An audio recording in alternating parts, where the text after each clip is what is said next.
promised ourselves a test. Here is the test. Everybody gets the test, and then we'll discuss the test tonight.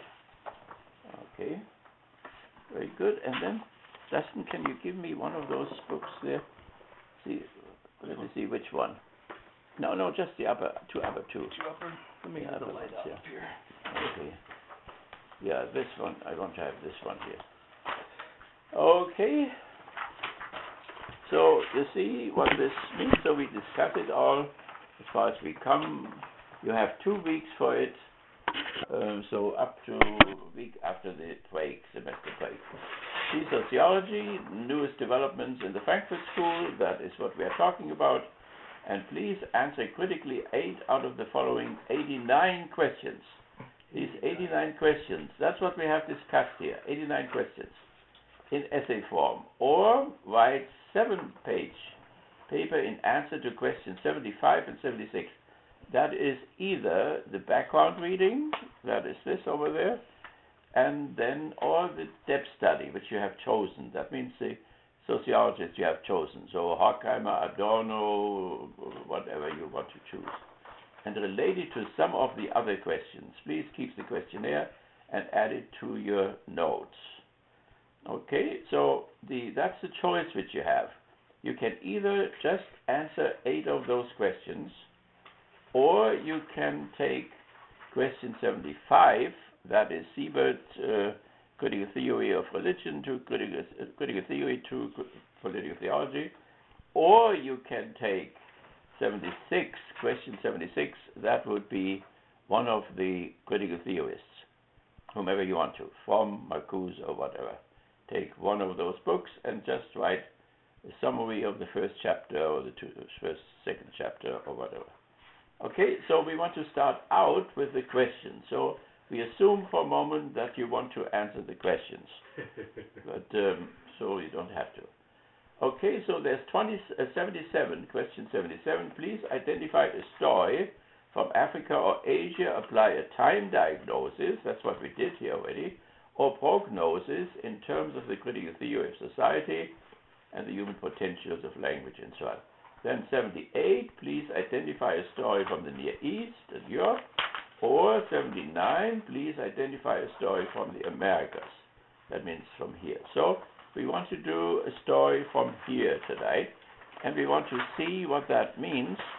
That one applies the critical theory to these events which are taking place. We did this already, but tonight we want to take a concrete text there so that you see what actuality the critical theory has, very detailed today in the present situation. So we apply it to what happens. You know that Trump has taken 7 states, that he will probably be the front runner of the Republican Party. You know that everything is in horrible chaos, that the pandits try to get him out. The Republican Party tries to get him out. Part of the Republican Party will even vote for the Clinton in case it does not get out, and so on. So the whole American system is totally destabilized because we mentioned already, on one side we have now a socialist, then we have a Roosevelt liberal, Clinton, then we have neoconservatives, the two Cubans, and then we have a fascist on the right.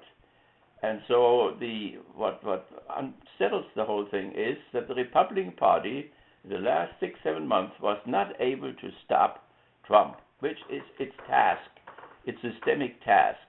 They always had, since the 30s and so on, to neutralize the fascists on the right, and on the other side, the Democrats to neutralize the socialists. It works with the Democrats. They are neutralizing Bernie. So that means the super delegates are simply flocking around Clinton, and that is why Bernie cannot make it, even if he would get the popular vote. So in terms of the American system, the American bourgeoisie, the American ruling class, has a security valve against the mob. The mob are the 250 million workers.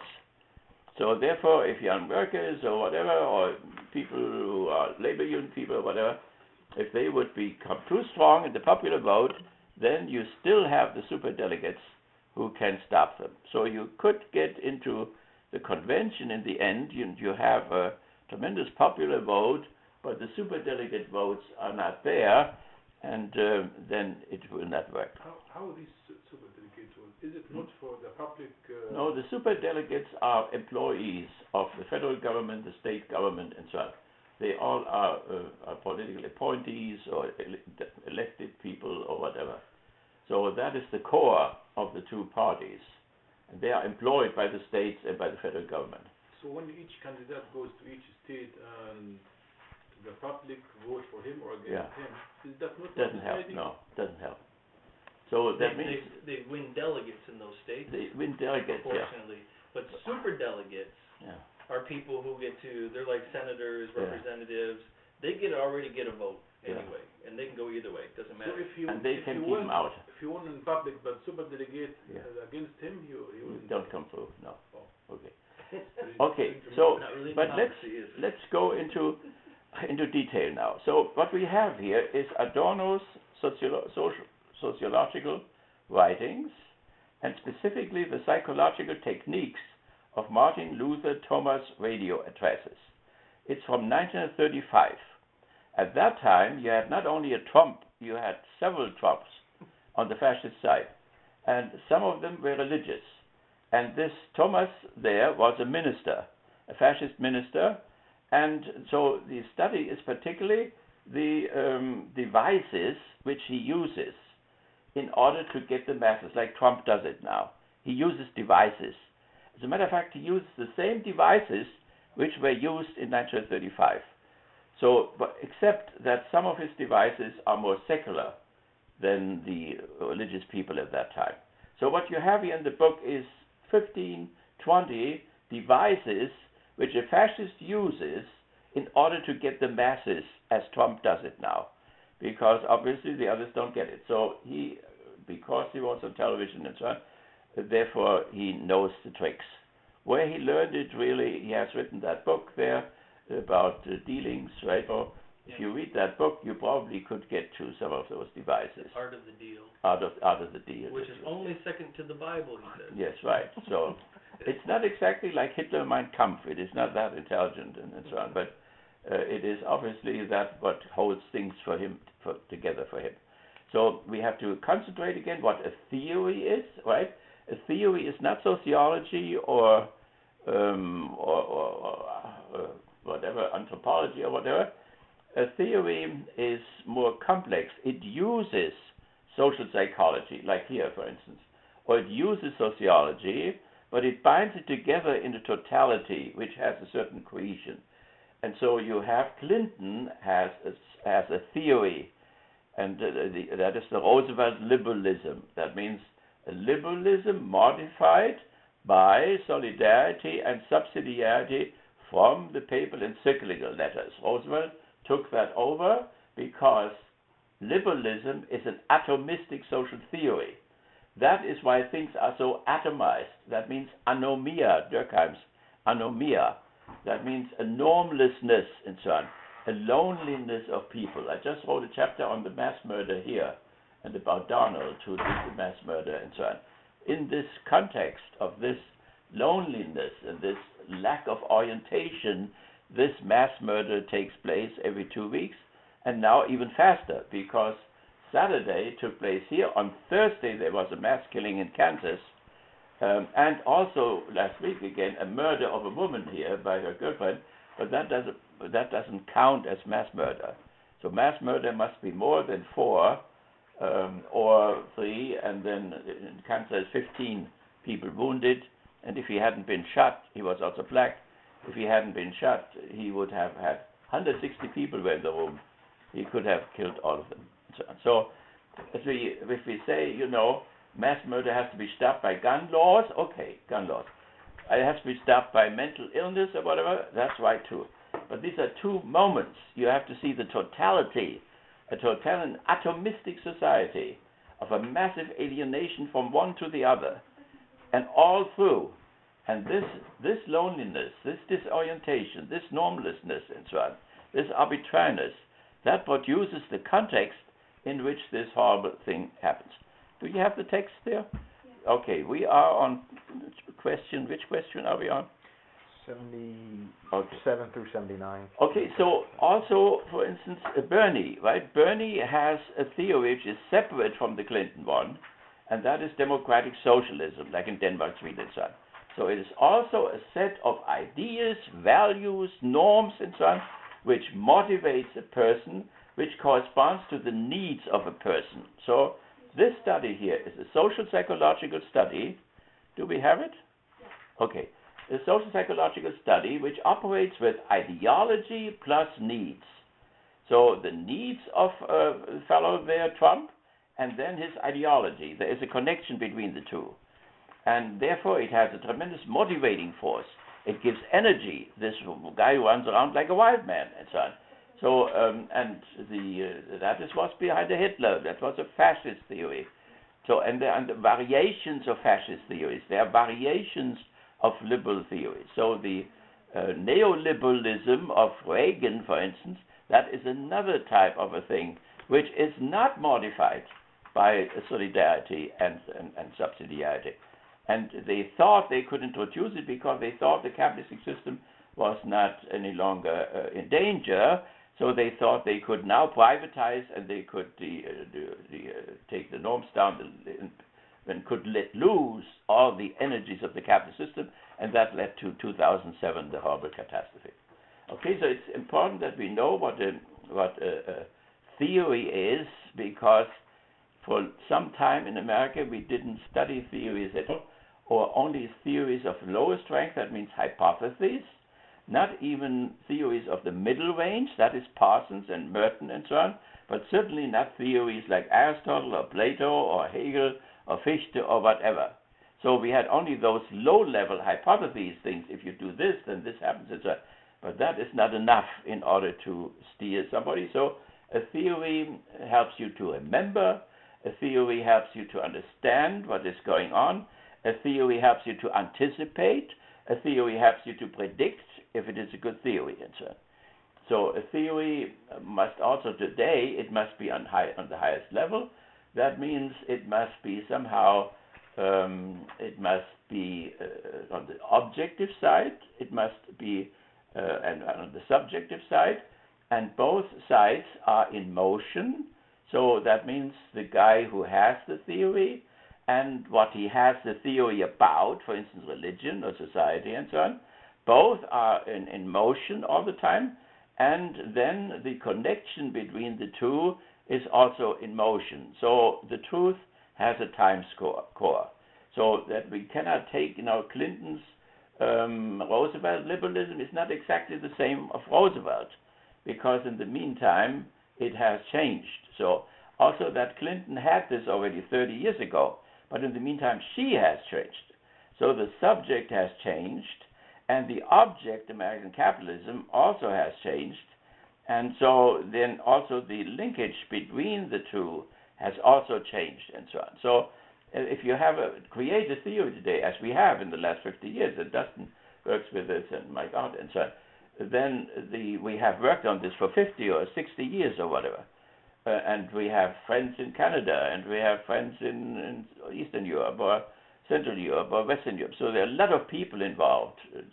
Just Dustin's book was just accepted by one here in the University in Detroit, right? So that people also are connected by that theory and help each other. So it has also a political dimension, even employment or whatever. You take just the guy who has the same theory. Will you take a functionalist, for instance, in the sociology department? They were all against functionalists, but suddenly, for a few years ago, they did hire one, and so on. So, but people look at this theory. So, not so much if somebody is a man or a woman or old or young, or that Bernie is 74 or whatever. That all can play a role, of course. But the core of the whole thing is what kind of a theory he has, and that is much harder to see, of course, than anthropological thing, that he is a woman, that she's a woman, or that he is African American or whatever. Every idiot can see that. But a theory, you have to grasp it and comprehend it through and through in order to understand it fully. So every word which Trump says, you can fully understand only in that context of his theory. So he did a horrible thing yesterday. For instance, with the Speaker of the House. The Speaker of the House, who is a Republican, criticized him for not having disavowed, or what is the word for it? Disavowed that guy, what is his name there? Duke, yeah, Duke. So the fascist Duke there. He's around since 30 or 40 years. And he's connected with the KKK and so on. So these are Germanic supremacists. He looks like one, this Duke there. And so the Republican Party, of course, was always opposed to it and so on. Now, what this fellow Trump did, first of all, he didn't care about it and said, I don't know who they are. But he did. 20 years ago, he made a speech about them. And the beautiful thing with the television now and preservation of that, you can show him that. So, but then he said, well, yes, I know him, but I disavow him. But now comes the argument. When he disavows ISIS, he becomes passionate about it and shouts and screams and so on. But now he has this guy there, the KKK and so on, which is also a terror organization, but he isn't passionate at all. He said, yeah, disavow it. So then the Speaker of the House said, we cannot have in the Republican Party, we cannot have somebody who does not totally and completely reject this guy there, whatever his name is, Duke there, and the KKK and so on. And what does Trump say? Something unbelievable, which you can see only in the fascist context. He said, I'm willing to work together with the Speaker of the House. And if he is not working together, he will have to pay a high price for this. Now this is treason. This is high treason. The Speaker of the House is after the Vice President, the successor of the President. So if the President is shot, the Vice President comes in. If the Vice President is shot, the Speaker of the House comes in. So it's the third highest office. And he says he will have to pay a high price for it. So that shows how far out this whole thing is. But you can fully understand it, what he's doing. He is not saying things arbitrary. It looks like it, as if it was instantaneous or whatever. But in reality, all his speech acts are part of this totality, which including his own personality, which is an authoritarian personality. So you have another book there, Authoritarian Personality by Adorno, a research in 1945, 46 or whatever, here in the States. They did one first in California, and there were so many authoritarian personalities, that means fascist personalities in the labor unions, that it was not allowed to be published. And it is in Löwenthal's estate in the university, the famous university there in California. In Berkeley? Berkeley, it's still there. But then they did a second thing on the authoritarian personality, and that came through, and that is here in this other book. No, it's here, Authoritarian Personality. So first we have the Thomas study, where he studies an authoritarian personality. That authoritarian personality is a fascist personality. And then he has this whole thing which he did here, with all kinds of details and statistics and so on, all involved. And that is the authoritarian personality. And this authoritarian, so it's the second time Erich Fromm invented that. And that was in 1930 or around that time, where he made a study of 8,000 people in Frankfurt, workers in Frankfurt. And he had a continuum, and on the right of the continuum, there was the authoritarian personality, and on the other side, there was the revolutionary personality.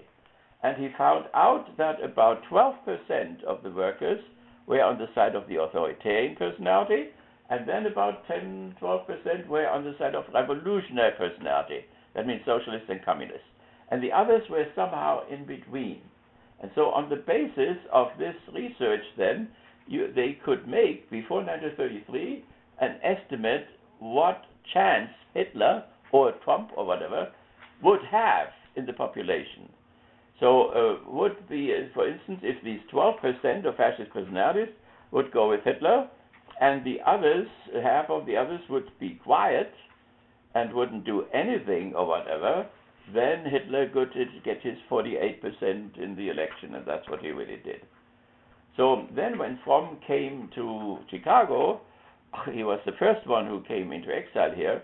He could not use that revolutionary personality because the country already at that time had moved so far to the right that the word revolutionary didn't sound well. So he made it into democratic personality, which of course under an oligarchy is as revolutionary as the revolutionary personality.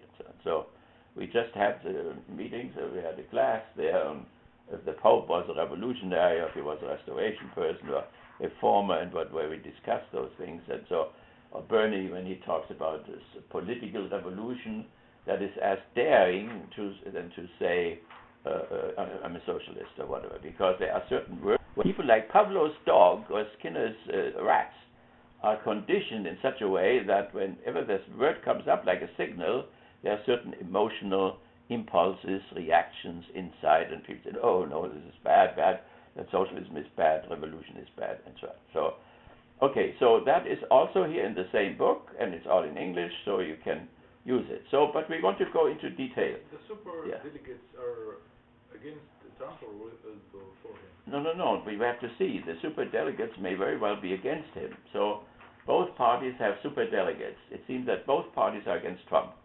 They smell the rat. They know the fascists, and they want to prevent this. See, this danger of fascism, already when I was a prisoner of war in Norfolk, in Camp Allen, we were hellishly afraid of fascism.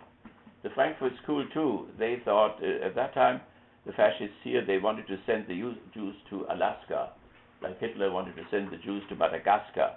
Madagascar was in the movie yesterday, because they found another part of that airplane, Malaysian airplane, which crashed, and so that is Madagascar, a godforsaken place, a jungle place out there. So, and the only reason why Hitler did not take him to Madagascar was that the British fleet was in control of the area, and so he could not send German ships with Jews there to Madagascar. Okay, so now let's just see word by word now, because dialectics, right? Dialectics is more difficult than positivistic protocol sentences. So all what we have here, our education is all positivistic, probably in high school already. So protocol sentences are nice weather today. There is nice weather today. So subject, copula, and predicate, and so on. And short sentences, and so on. Therefore, the Hegel against Hegel or Fichte or whatever, that they have such long sentences, and so on. There has to be short protocol sentences. And the truth means that these protocol sentences, they don't even mention truth anymore. They say they must be correct. A protocol sentence is correct when it connects with facts and data out there. And when you are not correct, then you say, 6 million Jews were killed, but in reality only 3 million Jews were killed. And so it is this type of protocol sentences and the correctness of these sentences which is the basis of all our positivistic sciences. Our university is a positivistic university, right? It's not a philosophical university. Chicago still is, and Baltimore is. Before that, there was a theological university. The theological university was superseded by the philosophical one by the positivistic one. And our university came about with thousands of others at the Sputnik event, because we thought that socialists could not have a technical culture, and suddenly there was this Sputnik flying around. And it was a horrible shock. And then they built those 1,000 of these Western Michigan University places. What's the difference? And that's what you got. A theological university has a theological creed which holds it all together. So theology is the queen of the sciences, and underneath comes medicine, and underneath comes jurisprudence, and underneath come the humanities. But the theological, if it's Catholic or Protestant or Islamic or whatever, holds it all together. Yes, do we have a problem? Huh? Somebody parked wrong.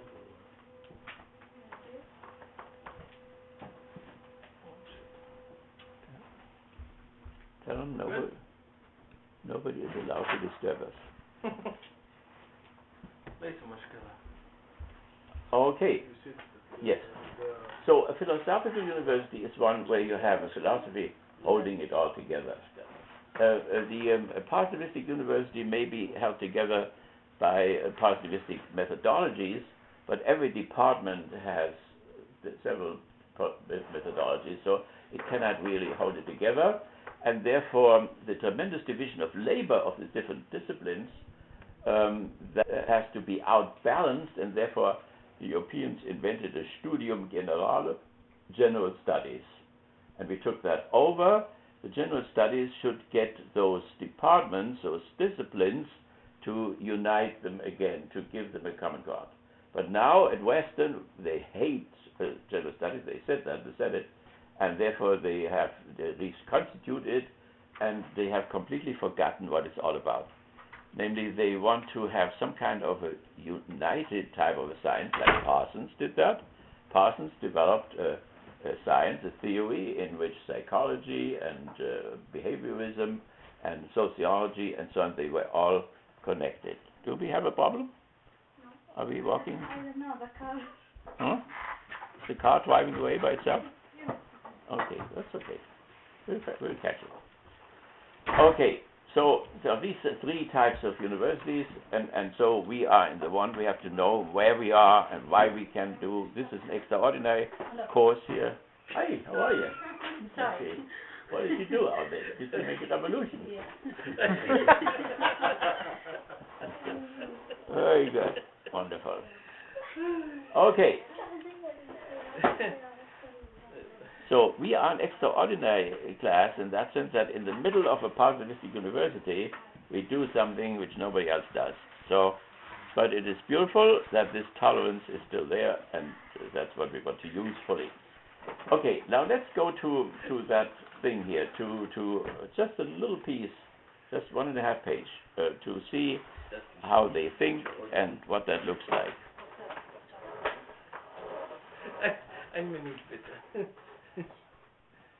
Okay, do we all have a seat? Are we comfortable? Yeah. There's still some place over here. We can also get another chair. Just feel comfortable, right? So that you can relax there. Okay. Does somebody want to say the prayer still? We can still go over there if you want to. Do you want to say your prayer over there? If you want to, you can still go. Okay, thank you. I want, but I don't want to miss the part of the lecture. Okay. Could you take like 5 minutes? Yeah, we can take 5 minutes off. Do you want to? Pray. Yeah, yes, just go, okay? Okay, thank you. We wait for you. Where you can do that? Huh? Where I can pray? You can pray there, or you can go upstairs. Okay, thank You are closer to heaven when you go upstairs. But I'm afraid I will come back.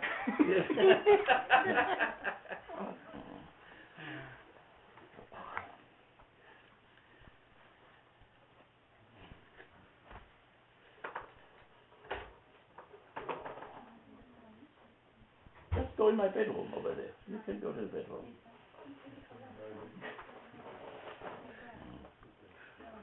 So are we convinced that Trump is doing something distinct from the Republican Party? Yeah. Because I think like the David Duke thing is the majority whip had spoken with David Duke and the party defended him. They said he didn't know. It was okay. He didn't know. Therefore, it doesn't matter that he talked to the KKK people about the policy. Because he was a party member. He was majority whip. He had not at that point, but now he's majority whip. Perfectly acceptable. Well, I mean, David Duke was a Republican. He had been a senator as a Republican. Right. And he also supported the Tea Party movement there. He was part of the Tea Party movement. So, yes, I would still say, that even neoliberals and these fascists, there is a difference still in theory, I think, both of them. Close as they may be in many details. See, what the worth of the detail is depends on the totality of the theory. So, for instance, does this killing, this assassination there with these automatic airplanes, etc., which, by the way, this guy anticipated in 1933 and 1935, airplanes, automatic airplanes, which would assassinate people in the streets. Can you imagine this guy, this loser here? Really? The fascist mind is unbelievable, He anticipated the whole thing. Well, they had tried bats with bombs, I believe. They had tried bats with bombs. They attached bombs to bats. I think it was American. Yeah, right. They tried to send them in. But see, what I want to say is, these killings every week, you know, we assassinate somebody in Yemen or whatever. It is fascist. I mean, this is a fascist method. You know, fascists are doing this. But the context in which Obama does that is not a fascist one. So a non-fascist can do fascist things. The Inquisition used waterboarding, for instance, you know. And then Hitler's SS used the waterboarding. And the CIA used the waterboarding. So you can see all three of them use the fascist type of a thing. But it has other connotations in the purpose, for instance, for which it is done. I mean, it doesn't take anything away from its criminality. But what the Inquisition wanted was the unity of faith in the West, and therefore they wanted to have information from the witches or from the heretics and so on and so on. It remains a crime because the good purpose does not does not sanctify the means and so on. But for Hitler, it was something else again when he used that against communists, for instance, and waterboarding, and then again, you know, for Bush, it was something different. So he wanted to have also information about potential terrorists, a new attack, and so on, and that therefore the survival of the nation depended on it, and therefore he sanctified this criminal means which the United States had rejected in the 1980s on the international level. There is a law, an agreement, not to use torture and so on, like not to use gas, you know, in the Geneva Convention. How would you define fascism in short? Yeah, we said already that fascism and corporatism is similar. It's the same word. So Mussolini called it corporatism. So it is a marriage of the corporation and the government, of state and corporation, and the masses of the workers are kept passive in the whole process, but all the decisions are made by government and the corporations. And that is very close already here anyway, because many corporate leaders suddenly appear in the cabinet of a president, you know, even Obama, you know, and it will be with Clinton. That will be the difference of Clinton and Bernie, you know. So, and they are paid, of course, by the... What corporation is it? Corporatism. Corporatism. So, corporatism, fascism is corporatism. So, that's one thing you could do it and say. But there are many other aspects of fascism, and it changes. Mussolini fascism is different from Hitler fascism, from Franco fascism, Salazar fascism, from Bush fascism, and so on. So, but in each government, each country, the decisions are being made by the government. So what's the difference? Well, the difference is, the example which I brought the last time is, in the prisoner of war camp in Norfolk, there was a German leader who led that camp. But he led it in the name of the American military outside of the camp. The same thing was the SS was not in the Jewish camps. The concentration camps were administered by a Jewish council. That Jewish council said who will work where and so on and so on. But the control of the whole thing was with the SS outside the camp. So the same thing here. You have the ruling class. The ruling class, the donor class, pays the different parties and so on. That is between Bernie and such. Bernie has now $45 million, which he got from little people who paid $25 and so on. There's one. 250. And the others, the Clinton got $15 million from Wall Street alone, not to speak of all the corporations outside of Wall Street and so on. So they are paid.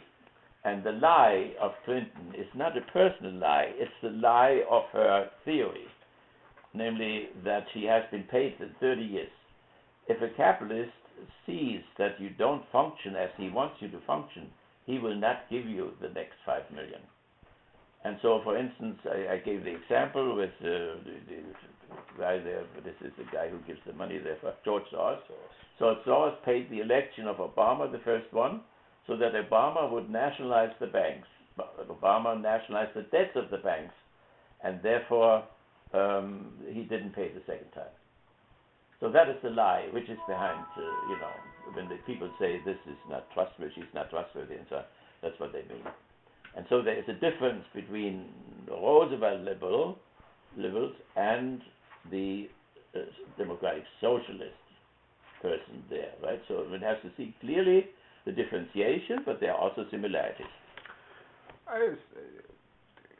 I get the feeling, I recently read a biography of FDR, and I wonder if the modern interpretation of Roosevelt liberal is not a bastardization of that could be, of where FDR came from in the 30s and 40s. I mean, there we have to see specific, there are thousands of volumes about all this. So, I mean, he was in the catastrophe, he belonged to the American, higher bourgeoisie, so was his cousin there, the first Roosevelt, and so on.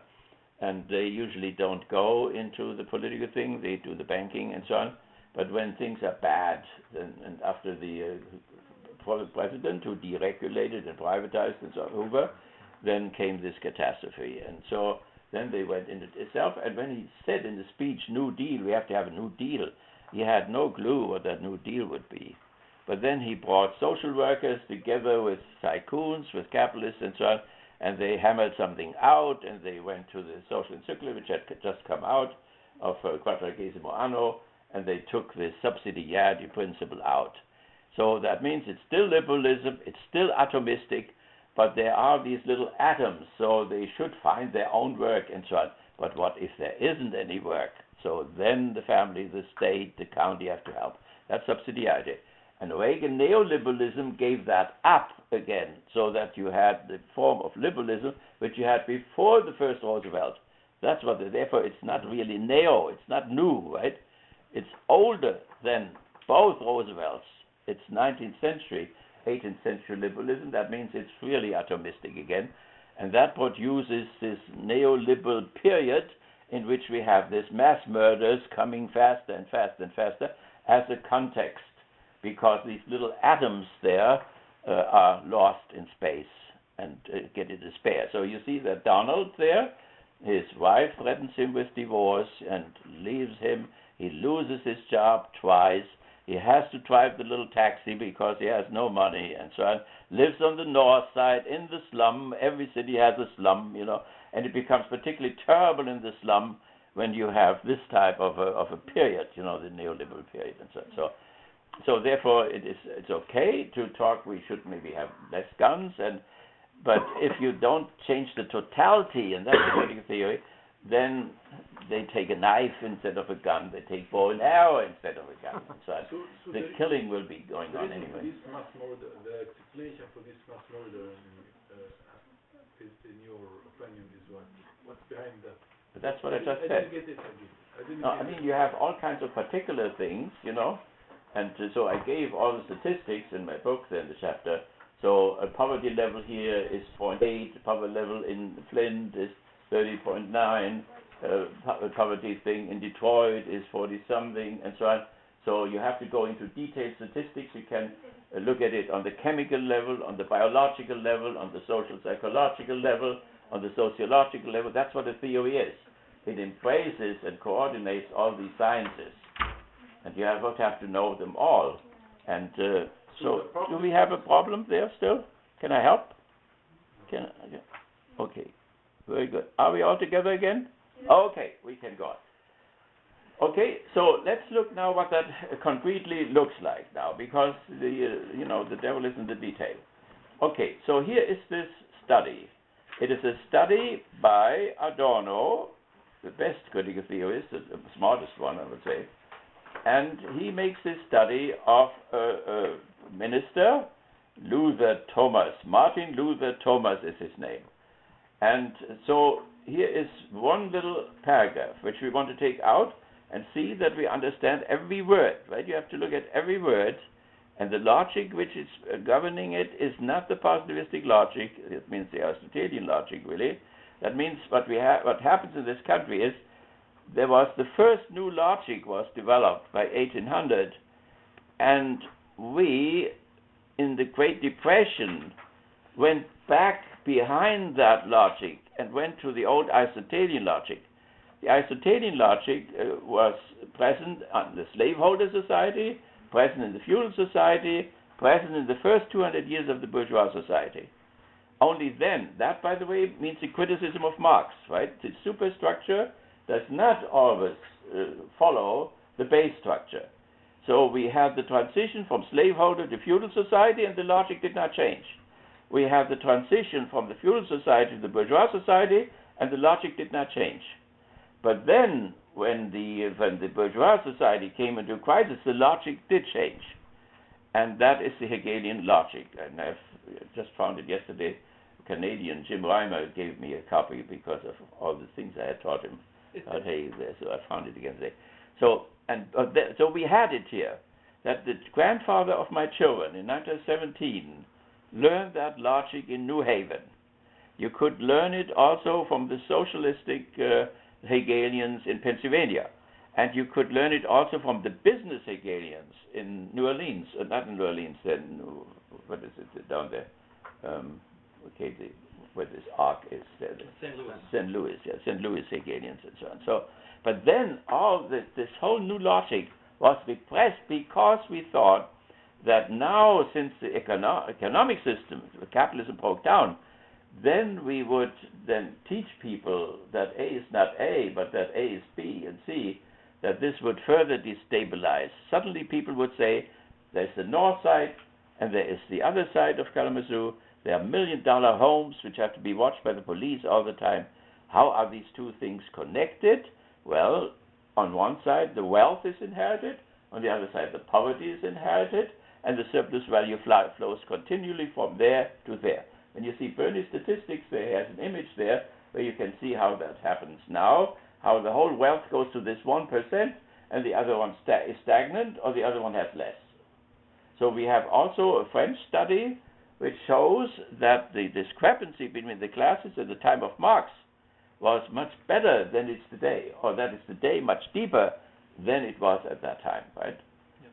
So therefore, you see, critical theory, we're not concerned with the past, we use the past in order to understand us, right? Here in this room, in this university, this positivistic university, without any illusions. And that is the most difficult thing to do. So most people some are in the past and study the past, some can even study the future, and all that can become an escape from going away from that what is now. That can be most painful what's now. Okay, let's see. Now here it says, for instance, precedent baiting is by no means new in the United States. Now when you turn that on, you will say, this Obama, he had Obamacare.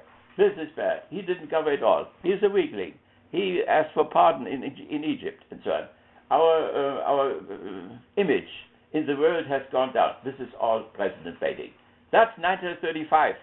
This is now 2016. It's the same society, the same precedent baiting, and so on.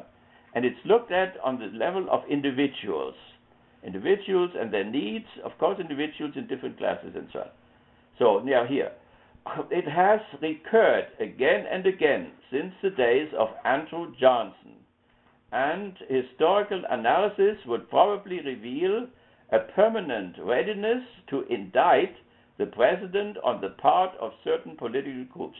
That's exactly what we have, day after day after day, right? So that means that the truth has a time score, but the time can go slower. So we are very close to that time where this happens, in spite of the fact it was 1935, and you were not even seen yet on this world. You were not even expected yet by that time. Okay, so reveal a permanent readiness to indict the president. And then you have, of course, we have in one of our articles there, Martyrs of Freedom, there where you can see all the assassinations of presidents, right?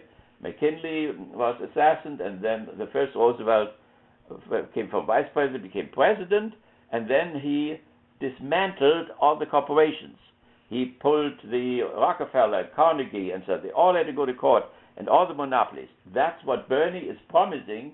When he comes in, he will dismantle all these monopolies. Unfortunately, the monopolies recovered, and every part of the Rockefeller monopoly became a monopoly in itself. So this is when you don't take out the ruling class. And that is a real revolution, right? So the ruling class which exists now annihilated the slaveholders. That was a real revolution in the Civil War. what would be a real revolution is not Bernie. A real revolution would be take out the 1% of ruling class. Only then you could prevent that divided up monopolies will reconstitute themselves 10 years later and will be there again as if nothing had happened. So it is the question, a little therapy or an operation. That's what people have to decide. Do you want to have an operation, or do you want to have a little, pill for it or whatever, which keeps you going for a little while? So what this country needs is an operation, but nobody recommends the operation, not even Bernie. Okay, so and the reason for that is that the operation of 1865 was so enormous. 1 million Americans died on the battlefield, and there were only 40 million Americans spread all over the continent and so on. So, and until recently, they only counted the widows of the Union Army. These were 500,000 casualties, and they forgot the widows of the Confederacy, for whom they didn't pay any insurance, social insurance or whatever. And so it's really double than they have told in the textbooks. That's why we don't have a textbook, right? And that's when you Google, for instance, you get the truth from 50 years ago or 20 years ago. The same thing is with the textbooks too. So I allow in the text, that people can Google as much as they want to. But two things are missing. One is that it is backward somewhere, if it's only 10 years or whatever. And then thought is missing, right? There is no thought in Google whatsoever. There is information, thoughtless information. And that does more harm than nothing at all, because then you are overwhelmed by this. You think you know something. It is what is called half education, and fascism blooms where you have that half education going. So, okay, now the next sentence here. Ironically enough, the betas, that means these president betas of Johnson, call themselves radicals. Yes, what is a radical, right? So, one thing that Bernie is called a radical. Chomsky made that clear a few days ago. that he is called a radical or an extremist shows how far the system has come to the right, has moved to the right. Nobody would call a social democrat in Denmark an extremist or a radical or whatever. So that is the context where your department is, where you live as a visitor or now. That's where we are, right? So you have to comprehend and grasp this moment in the historical process. Ironically enough, okay, so the thesis that the attitude of the population towards the president is ambivalent because he is a father image appeared to us unspecific and simplistic. So now he is, of course, black. That is a particular component which wasn't there at that time. There had never been a black president. So that adds to that president baiting now. So there is old stuff and there is new stuff, which wasn't there before. If a woman comes in, there will some new element will come in terms of the woman, but all the other things may remain constant. So ambivalent because he is father figure appear to us unspecific and simplistic. People say, for instance, in Germany, if they had kept the emperor, the father figure of the emperor, then Hitler would never have come about. That is one thesis. So when Hitler came about, they had in Hitler the strong guy, right? Think Trump, strong, energetic, and so on. So that's the father figure. But at the same time, Hitler was a rebel. So you have the same thing in the same person, and you have it with Trump again. On one side, he's that strong guy, we make America great again, and so on.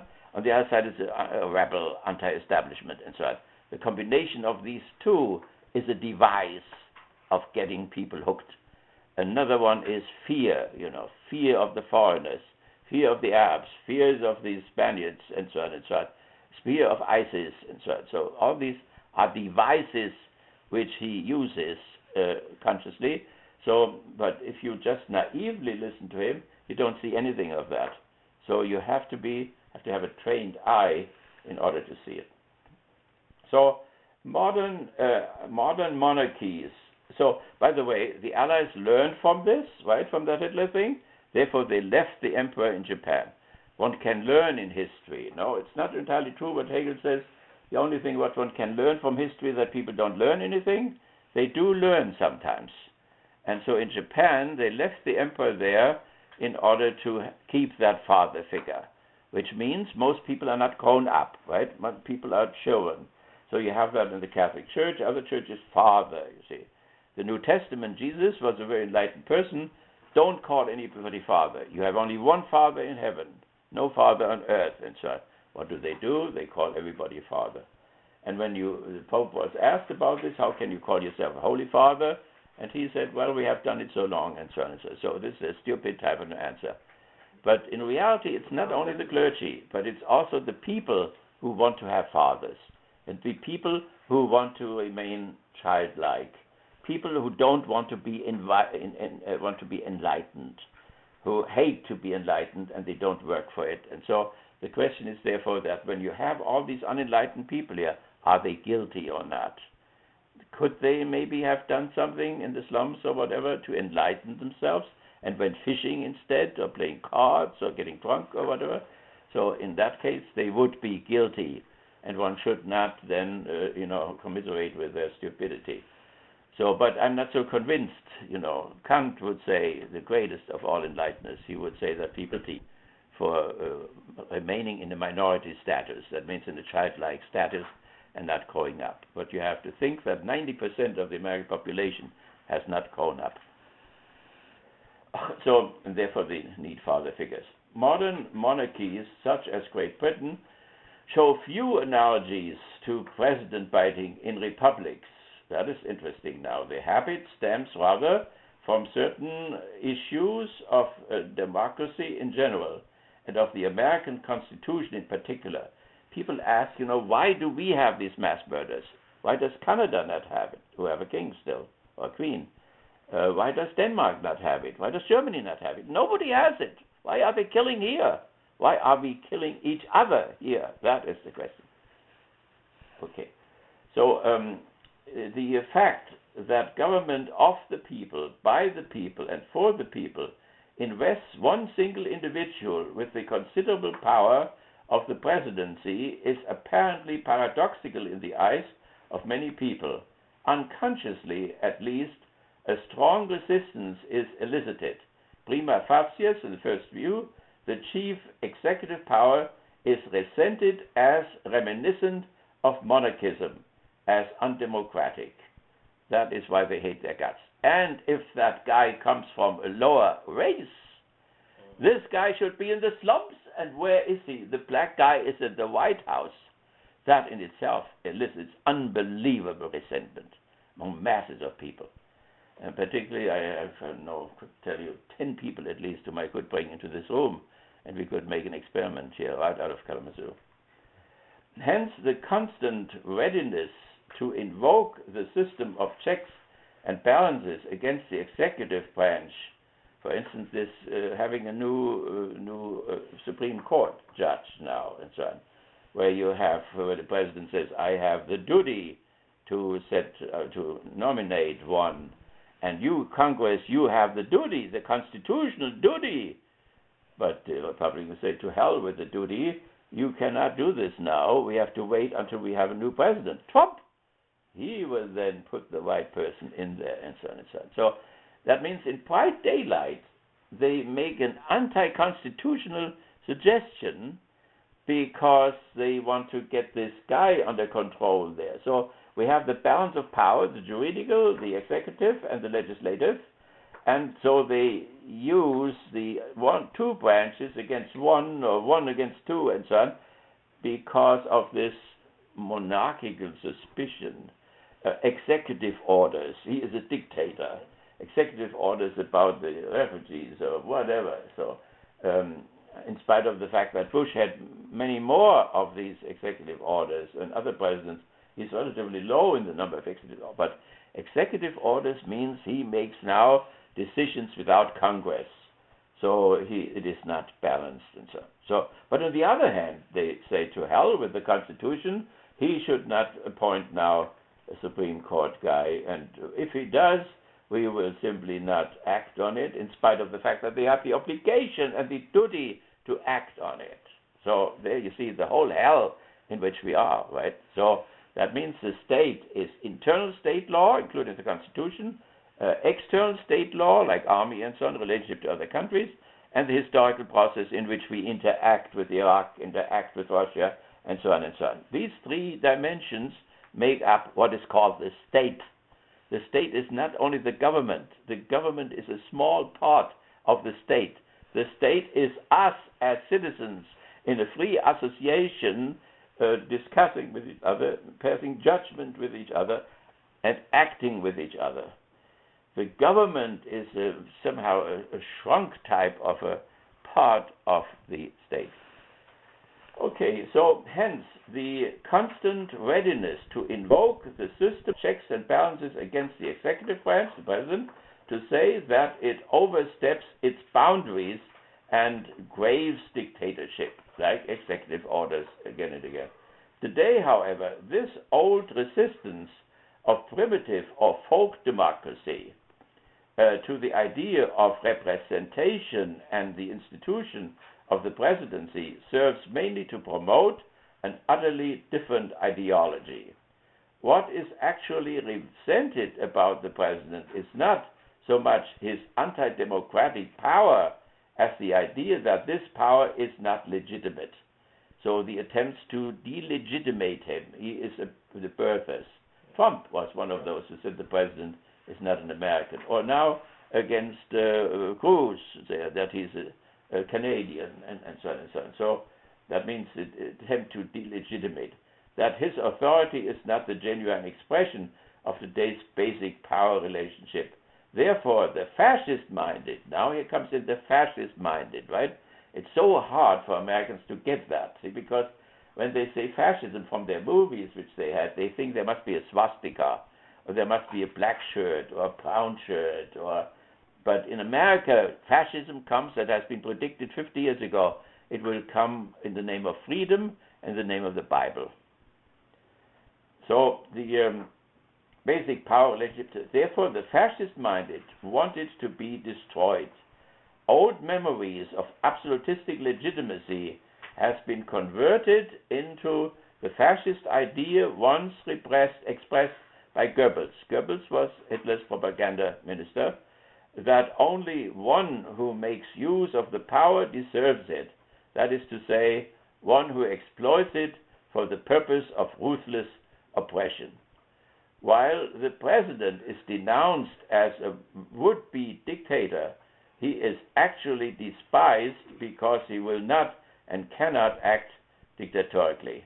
So you have both things, right? On one side they say he acts in executive orders, and on the other side he's a weakling.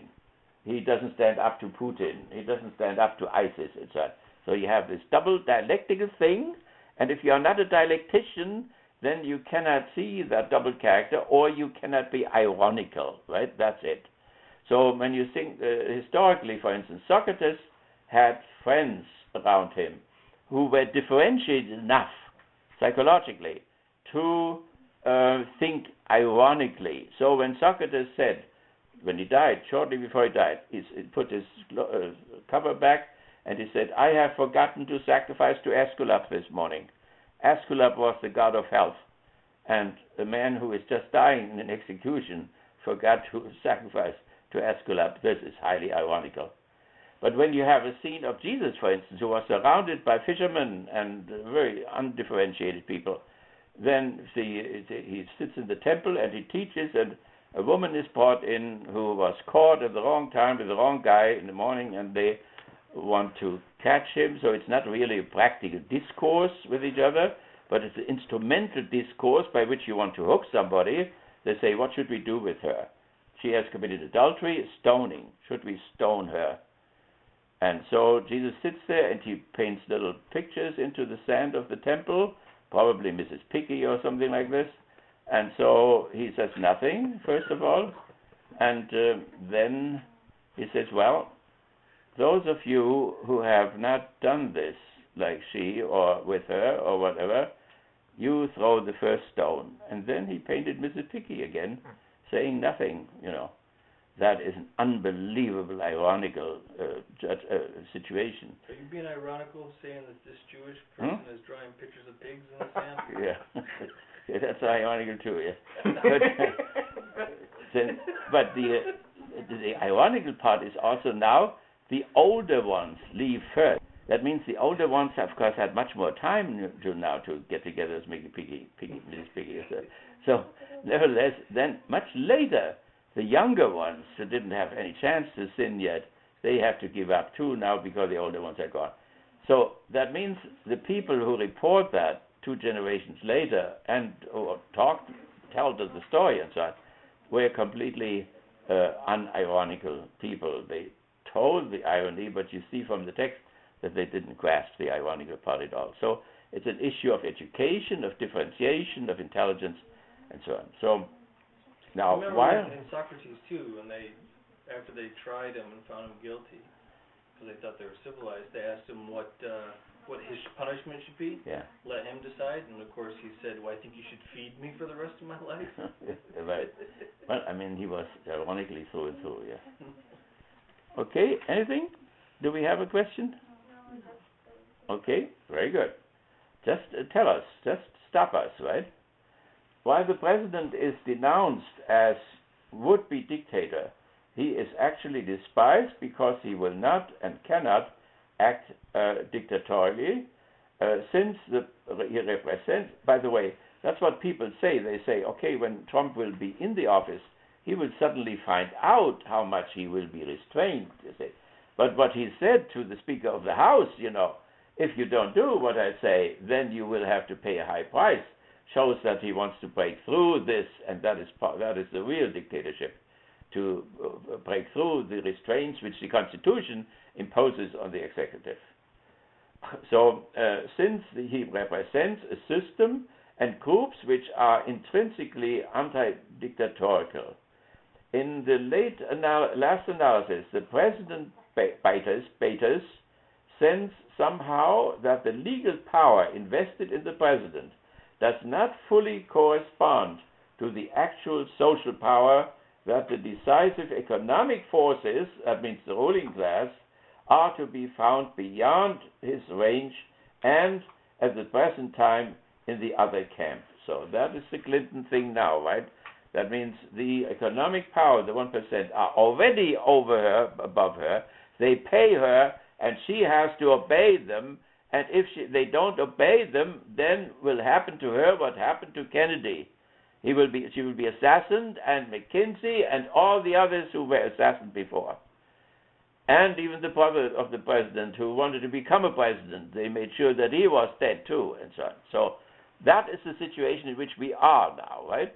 Now, after we get out of this discourse, the illusions should never come back again, but they will come back. As soon as you go into the other classes tomorrow and you hear the news or whatever, you will think again as you thought when you just came in tonight. Okay, so you have to think of your own social psychology as well. By the way, we do have social psychology still in the department, I think. There's 1 or 2 teach it, I hope at least. That the decisive economic force are to be found beyond his range and at the present time in the other camp. Hence, his constitutional rights are psychologically conceived as being illegitimate, compared with big ownership, which expresses the essence of business culture. And it is this business culture and Trump that millions of people would like to be like Trump. That means all the people who do not go into medicine here, they go to Wall Street instead. All my grandchildren all go into business. This business insanity, which is going around and so on, because they want to be billionaires themselves. Or that masses of workers are opposed to any taxation of the ruling class because they think they will be part of the ruling class and they will then be taxed. Or their children will go to Western and go to middle management and they will be taxed in spite of the fact they will never get there whatsoever. So the illusions are just enormous in all of this. Some of them are a little bit, have some basis in reality. So the fathers who send their sons to Western, if they can pay at all, they may have it a little bit better than their grandparents. They may have a house of their own, little garden and a little camel and a little car or whatever. So therefore, it really looks, not only looks, I mean, they really have it better now than the grandfathers. So that, and that they can send their son to Western and maybe can pay. And that they will just were workers, but he will now be middle management. And that is really a little bit higher. So, and if that is, this middle class is there, then you have millions of people who don't mind that Kellogg, for instance, has 100 times more than his workers who are in the factories and make that little stuff which I eat every morning. So that it doesn't matter because they have enough and they are happy where they are. And they never go to the country club where their masters go. They never go to the churches into which their masters go. And they never make the trips to Europe which their masters make. And so they don't even know what the life of their masters is like, and that their children did go then, or that they, the Kellogg's went to Harvard and they could never go to Harvard, and so on and so on. That all that doesn't matter. So that's why they want to keep the middle class. Central America doesn't have that middle class. There you have these extremes which the Pope is coming from. So nothing on one side and everything on the other side, and so on. So North America was always proud that they had this middle class of little shopkeepers. You can have your own business. The people of this country, their revolution is to have a small business, because then they think they belong to the business class, and they really have made it. When people make a real revolution, like in Yugoslavia, for instance, there they really owned the hotels, they really owned the airlines, they really made the decision what happened with the surplus value, and so they were free.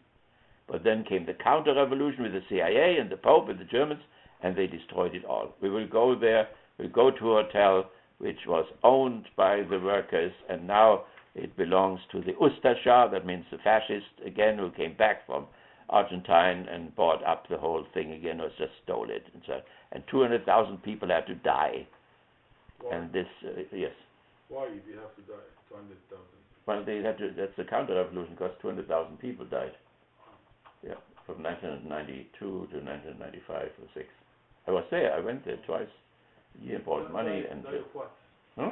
The war, in the Civil War. Civil War, yeah, Civil War, yeah. Okay, so so president biters and so on. So we want to end that here. Modern president biting is an index of the conflict between formal democracy, and that's all we have here, and economic concentration. A conflict which tends to increase proportionately with the latter. That means the more concentration you have. So this distance now between the income of the worker and the income of the CEO or the owner and so on, that is an index of the concentration of capital in fewer and fewer hands. And those who concentrated, they are connected with other concepts, like the king, your king there, and the ruling class over there. So the ruling class in different countries are interconnected with each other. That is the concentration of capital on a global level, not only in one country. And since it is globally concentrated, the nation states lose power. So they take their taxation, or they take their headquarters from one country to the other, and therefore run out of, they cannot be taxed off coast, outside of the country, and so on. So, I mean, Clinton talks about that, and Bernie talks about it, and Trump may even talk about that as well. Offshore accounts, they're called, yeah. In the Quran, it gives some way of dividing the public property between even nations, and then gives as argumentation for that, كي لا يكون دولة بين الأغنياء منكم, in order not to keep the money in hands of the rich between you. Right. So yeah, right. But this was, of course, on a much lower level of commodity exchange than we have now, right? These are rural villages and so on. But we have professors here, Islamic professors on campus, who hold on to the Usury Law, right? The Usury Law, that means you cannot take interest you cannot pay for interest and so on, because nobody knows where the interest comes from. So when you put $100 in, and you get $110 back, the question is where these $10 come from. You have not worked for it, right? So somebody has worked for it and didn't get it. you get it and you don't work for it. That is the hell of capitalism. And that has come to an extreme now, so that these interest guys, the financial sector, who don't produce anything, who are just producing money out of money, But underneath there are the people who have to build the machines, have to build the thing there. And so what they do, they just put a new thing in, it doesn't even work, you see. That is another thing, with capitalist stuff. That means the honest tradesmen who usually build things like that, and they lasted for 50 years. After 8 years, I had to have a new boiler here, a new boiler over there. That means since everything is profit, they don't do things right anymore. See, they have to get it done fast in order to make profit, and then they So I call them up again, and it becomes then much more expensive, for him. He has to come, and I don't pay, and I make him come again. That's right. So he gets in trouble, but he's just a tiny little operator, And you have to see this little atom there in the totality of the system in which he operates. Okay, so the history of the French Third Republic, it's good to know history, right? And the country doesn't know history, neither. So the history of the French Third Republic, that means the First Republic, right, the French Revolution, Second Republic, and the Bourbon coming back and so on. The history of the French Third Republic in particular, where the official democratic regime permanently was snubbed, not only by the old aristocracy insofar as it was not guillotined. They looked down on these bourgeois characters, the low bourgeoisie and the high bourgeoisie, the bankers, industrialists, where the official democratic regime permanently was snubbed not only by the old aristocracy, but also by the most influential economic forces, that means banking and industry, is highly analogy to modern American president baiting. So in a way, hatred of the president is not altogether different from that against high finance with which the fascists like to link him. So that the whole thing against Judaism, and that is why we want to see a movie today again about fascism, and another one in order to make that clear. So Hitler spoke 3 times in Parliament that the Jewish high finance, that is the thing, it was identified then with Judaism, the Jewish high finance, if they push the European nations into another world war, the second one, after they have made all the profit in the first one and the 70 War and so on, then this will be the end, not of Europe, but it will be the end of the Jewish race. And that he was repeated 3 times. And then came the day when that happened. Not only the European war, but England and America were pulled in, so the European war became even a world war like the first one. And that was Pearl Harbor. So therefore, at Pearl Harbor, Hitler had to declare war to the United States. He had already declared war against the Soviet Union. He was already in Russia. That means one front runner he was already involved with. Now he got involved with the other world power. And why? Because the Axis Treaty said if one of the Axis powers was attacked, the other 2 had to come to its support. But the American story is that the Japanese attacked, right? That's what all the positivistic historians have told you in the textbooks and so on. So, but from the fascist point of view, Japan opened up to capitalism in 1880. When you become capitalistic, you need cheap labor. If you're on a little island like England or Japan, you run out of your own labor and your own resources. Therefore, you have to colonize. Therefore, you have to march into China in order to get human cheap labor and human and other resources, human and natural resources. And so that's what the Japanese did. And they spread in the Pacific and so on. They had to. If you say A, capitalism, you must say B, otherwise you go under. So that is why they marched into China. And then, of course, they got into the American interest sphere. And so from a fascist Japanese point of view, they were strangled by American power. It was a matter of life and death, and therefore they had to attack at Pearl Harbor in order to explode the ring around them, which butchered them and which pushed them back. The same people who made them capitalists then restrained them as capitalists. And that is why Hitler had to declare war against the United States, together with Mussolini and with Japan, with Tokyo. Tokyo. Again, why? Huh? What was the reason that he had to do that? I just explained it. Yeah. Did you meditate? I missed Let me half. Yeah. Okay. So the issue was that from a fascist point of view, that means we have to change perspectives. We have to learn to look through the eyes of people. So we can look through our own eyes, and that means we have been attacked in Pearl Harbor. But when you look through the fascist eyes, that means the Japanese eyes, and German eyes, and the Italian eyes, then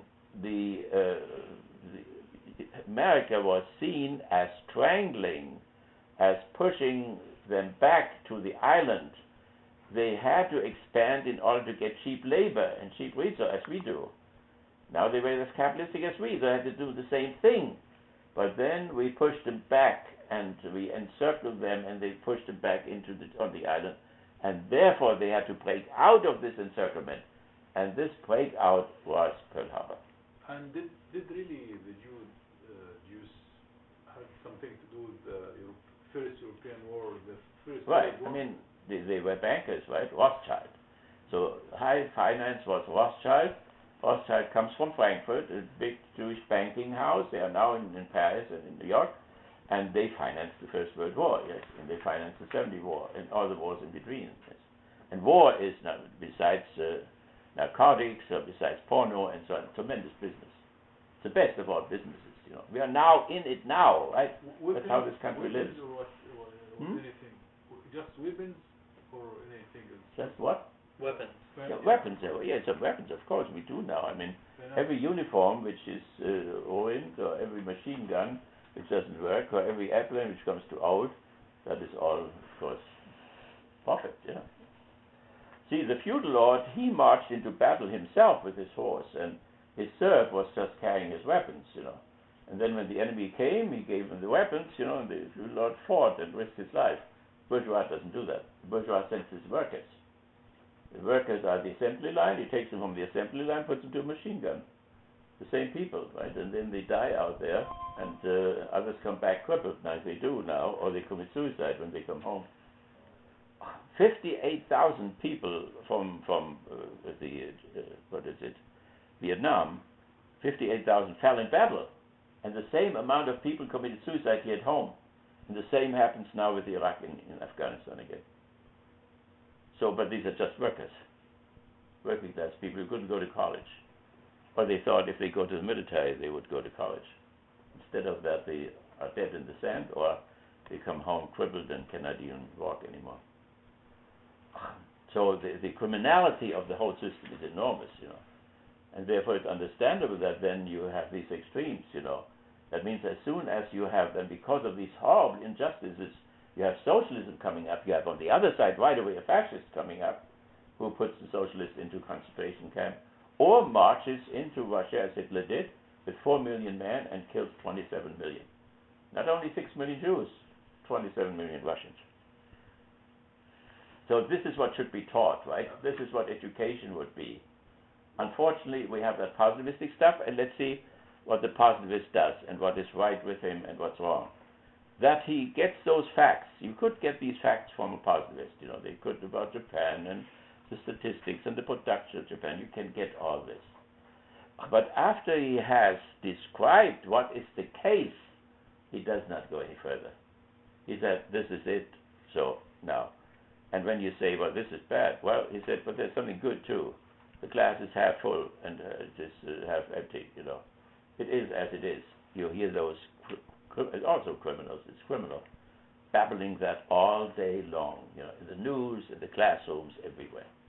What made Hitler march to London, and then when it was... They didn't march to London. No, this is, you have to, now at least the question mark, you know, is our propaganda, his propaganda, and so on.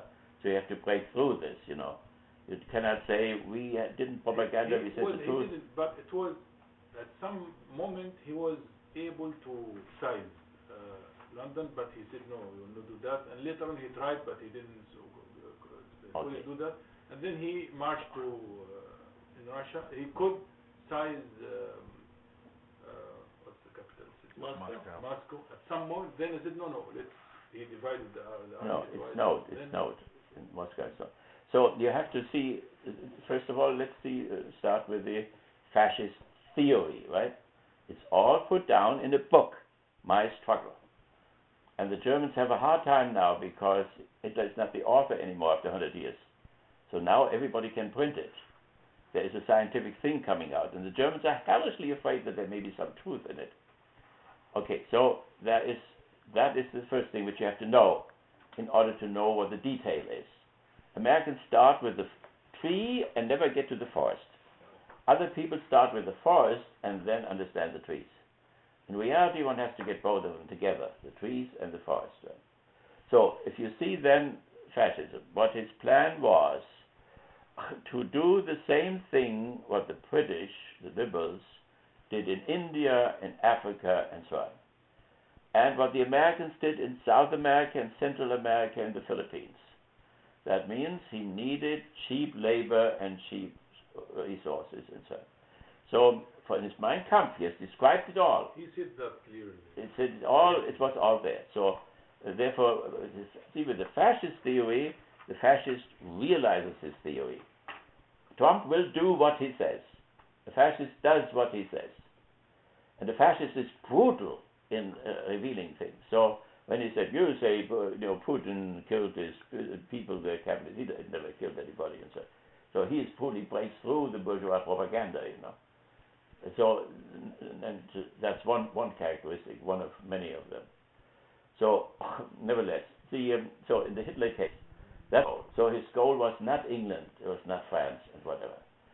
He did this Western thing, A, out of revenge, B, out of getting his back free. So he wanted to march to the east, which was the real thing. He was not concerned with Jews, he was not concerned with British, or with any shit character walking around there.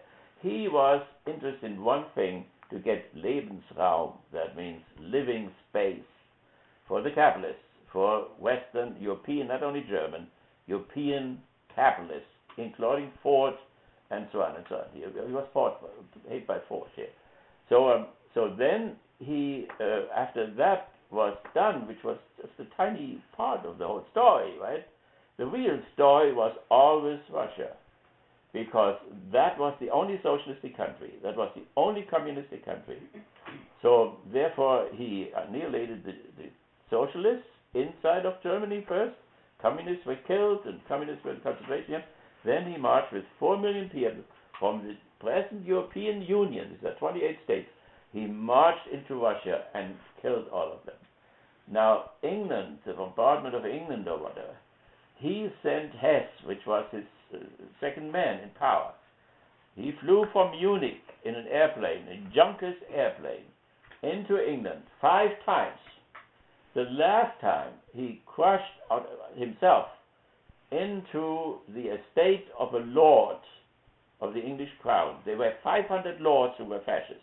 There was a movie on last night about one of them.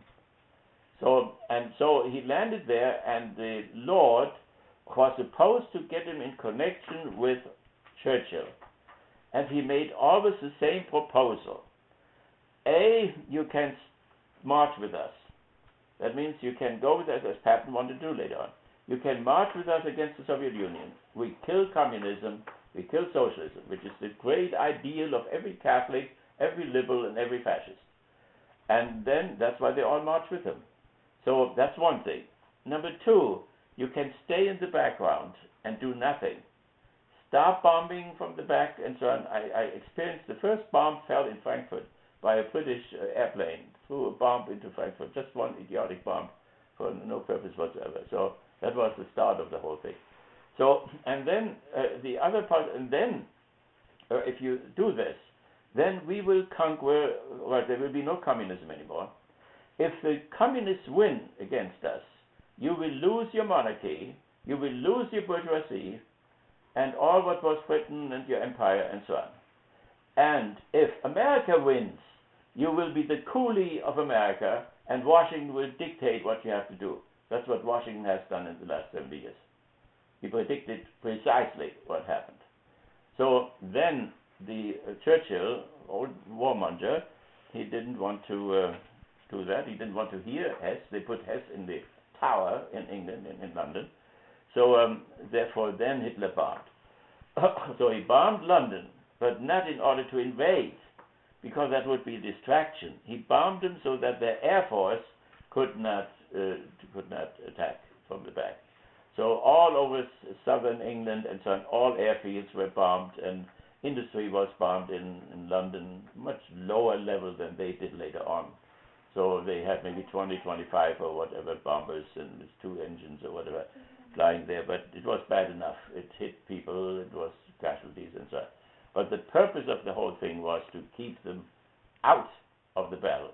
They didn't want to do it voluntarily, and because of the Jews, it was of course the theory, Jewish influence with Churchill and so on, therefore they wanted to keep them out. And when they didn't want to stay out, he forced them to be out. He thought that he could conquer the Soviet Union in 6 or 7 weeks, and during that time the British could not recover, they could not rebuild their airfields and so on in order to do any harm in the back. So the war against the West was a war of revenge. The war against East was that what all American and British wars were about, of thievery.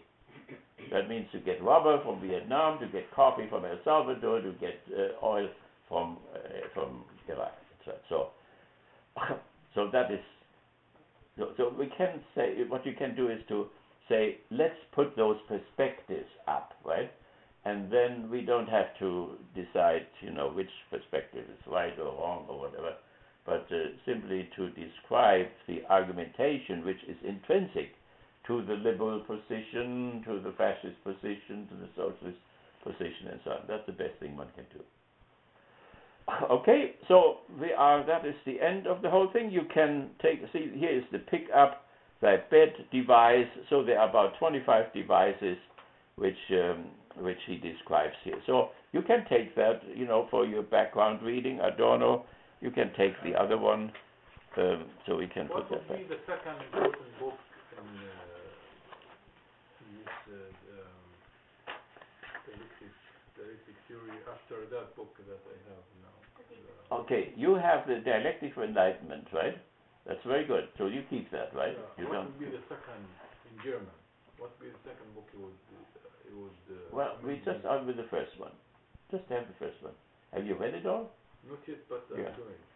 Yeah, okay, so read that first, and then we decide what is the second one. So that is your depth study, right? So everybody choose a depth study, take one chapter, right? Be merciful with yourself.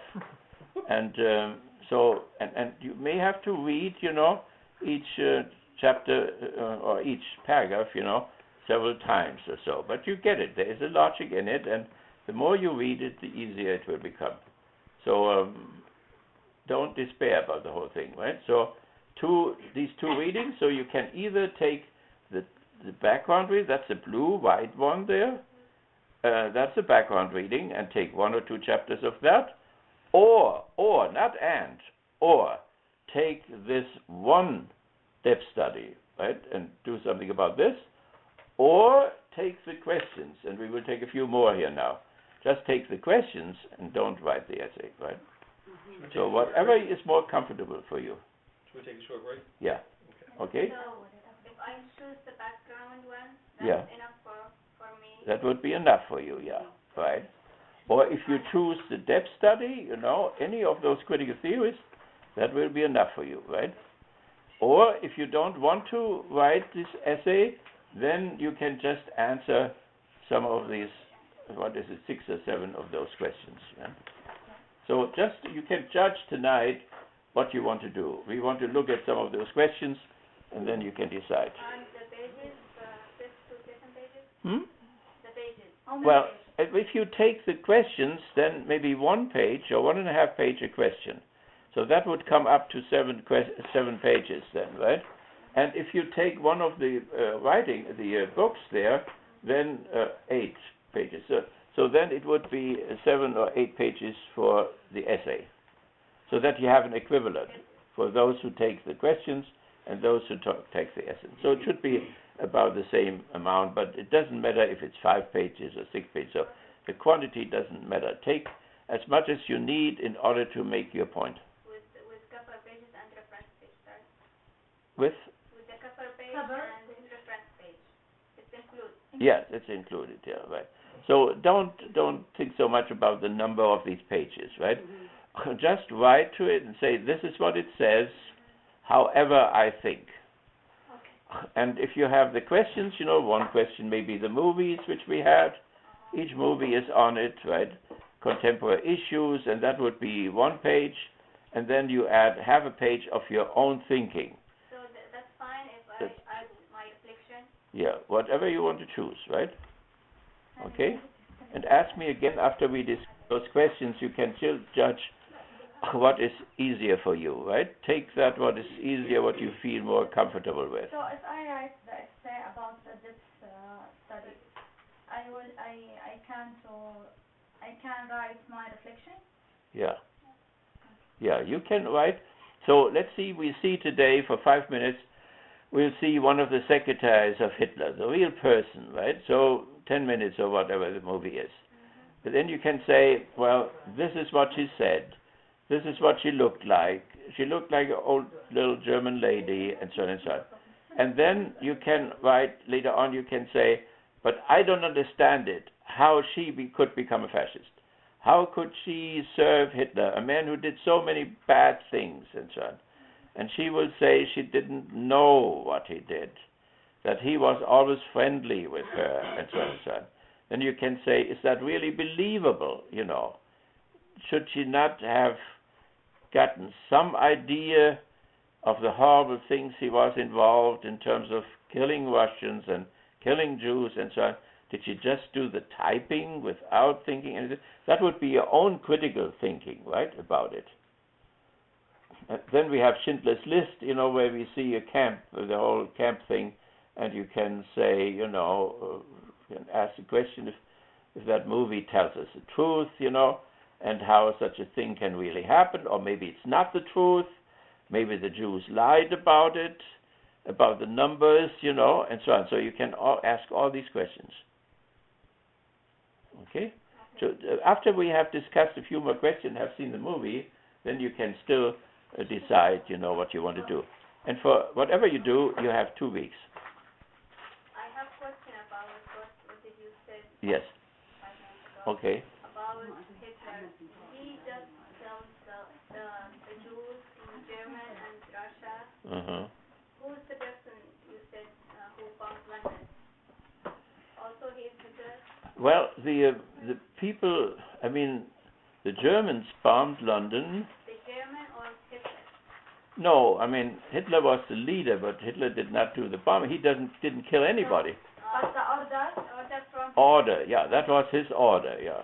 His order, and then there was Goering, who was the air marshal, so he was in charge of it, and so, yes, that was his order, and the purpose was to discourage the British to bomb him in his back while he was marching into Russia. Oh, okay. Right. This is a new information for me. Yeah, but then it took longer, you see. He came to Moscow in about 5 or 6 weeks, and he came too late because he had freed Mussolini on the Balkan. That took him 6 weeks, so he came 6 weeks too late to Moscow, and the winter started. Horrible, terrible winter, icy cold, and the tanks and the airplanes and everything froze, and so he could not take Moscow. He was in the airfields already of Moscow. So where we landed there, these airfields, Hitler was there already. He was in Moscow already practically. But then the winter came, and then General Zhukov made a counterattack, and he was thrown back. But then in the spring he came back, but he didn't concentrate on Moscow. He concentrated in the south, on Stalingrad and to the Caucasus, because of the oil there. Okay, but for us it's important, what theory is behind all that, which binds those actions together. And then by the theory you can also judge where the mistakes were made. You cannot judge him by liberal standards or by Christian or by Islamic standards or so, but only by his own standards. Okay, do you have enough water? Do you have enough coffee? I bring Turkish. Oh, you have Turkish. Oh, wonderful. Yes. Right. Okay. Enjoy life. Right.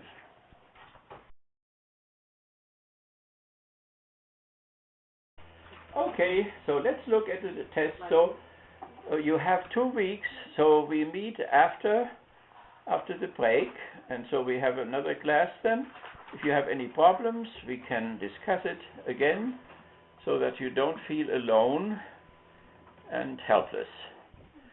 Now let's look at these questions. Then we want to look at the movies. Where is our Dustin? Where did he go? He had said he is. Reminds David.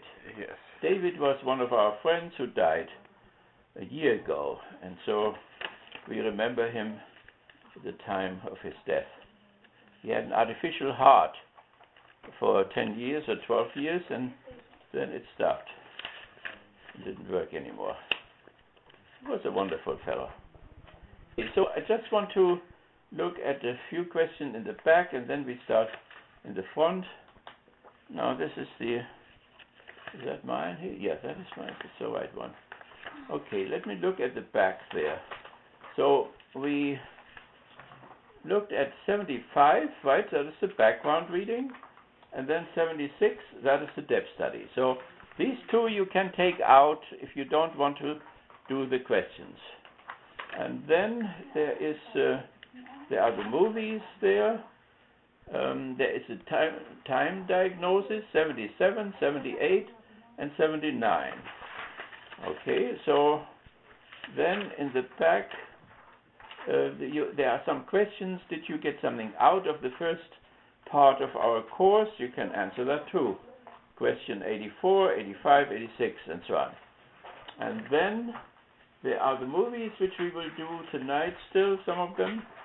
Where is it? 64. Let me just see a little bit before that, so that you can read it. So 57.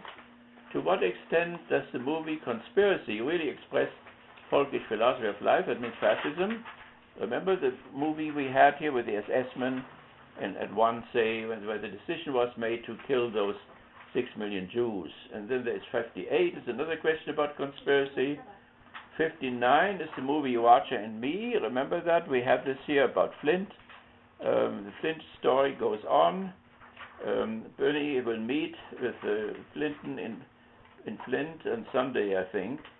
And then we have Watcher and Me once more, 60. And then what we will do today is 61, The Blind Spot, and 62, Schindler's List. We would at least start that. So then you can answer that too. Okay, so let's just look at a question. Number 1 there. What is the critical theory of society? So all these weeks we talked about that the critical theory is a social theory, but it emphasizes antagonisms in civil society. Which antagonism? Particularly the class antagonism. The antagonism between the bourgeoisie and the proletariat, or before the nobility and the bourgeoisie, or so. Though the whole world history is in a certain sense a class struggle. And then we throw light always on our present situation. We have a small bourgeoisie, a high bourgeoisie, we have a middle bourgeoisie. For instance, the Kennedys. Trump does not belong to the high bourgeoisie. Trump belongs at best to the higher level of the middle bourgeoisie, like the Kennedys. And the same thing is for the mayor of New York, whom they may bring in to replace Trump if they cannot help themselves in any other way. Bloomberg is his name. So, so this, as far as the class structure, we talked about the religion theory. That is concerned with the religion and the secular. But here we are not so much concerned with religion. We'll bring it in. But our main thing is the critical theory of society, emphasizing that there was a primitive type of democracy with hunters and food gatherers and so on, communism. And then we have slowly agriculture comes in and private property comes in. With that comes the class division, the division between the one and the many, the two and the many, like we have now, the few and the many. And then there's the utopia that at the end there will be a real democracy. But we cannot have democracy here now. So all what we have is a formal democracy, which means rules by which we make transfer of power between two capitalistic parties, which belong to the same stratum, to the same class, and so on. We have no labor party, so we have no party for 250 million workers in this country. We only have two bourgeois parties. And these two bourgeois parties are liberal parties. One, as we said, is neoliberal now. The other one is Roosevelt liberal, and we said the difference. That should be the balance. That's how it ought to be. What happens this time is something unbelievably shocking, and I don't know if you can appreciate in what chaos this country finds itself now. Because after struggles of month and month, the Republican Party, the party of Lincoln and whatever, they are not able to restrain this one candidate, the fascist candidate. And the other party, the Democratic Party, it has a better way to deal with Bernie. They dealt with Bernie. Bernie will probably not have a chance to be nominated. But Trump will have a chance. So the breakthrough happened on the far right. And that is where the crisis is now. A fascist America with a fascist president would be a horrifying thing for all homosexuals, for all lesbians, for all Arabs, for all Semites, for all who is not somehow in the mainstream. Yes. Is he against homosexuality? Yeah, well, too, yeah, right. And against abortion and so on and so on. I mean, all kinds of things. So, but he vacillates still in many things. He tells one audience one thing, the other audience another thing, which is also fascist characteristic. Sometimes they think he's a Democrat, sometimes they think he's a conservative. So he plays to the needs of a broad constituency so that he has masses of Democrats who vote for him or have voted for him and so on and so on. So he confuses the whole picture, and all predictions are wrong of the pandits and so on. The old patterns don't work anymore. And the reason for that is, of course, that the underlying class system has become too wide. The distance between the classes has been too wide, and the mediating low middle class has become tremendously weakened. So it started here in Flint, where we had a sit-in strike, and where the labor unions created a new form of the low bourgeoisie, namely well-paid car workers, and that is what is threatened. So, and I think we looked at the at the whole killing here when we discussed that. Okay, so that is the first question. What is the critical theory? Please give a short summary of its history.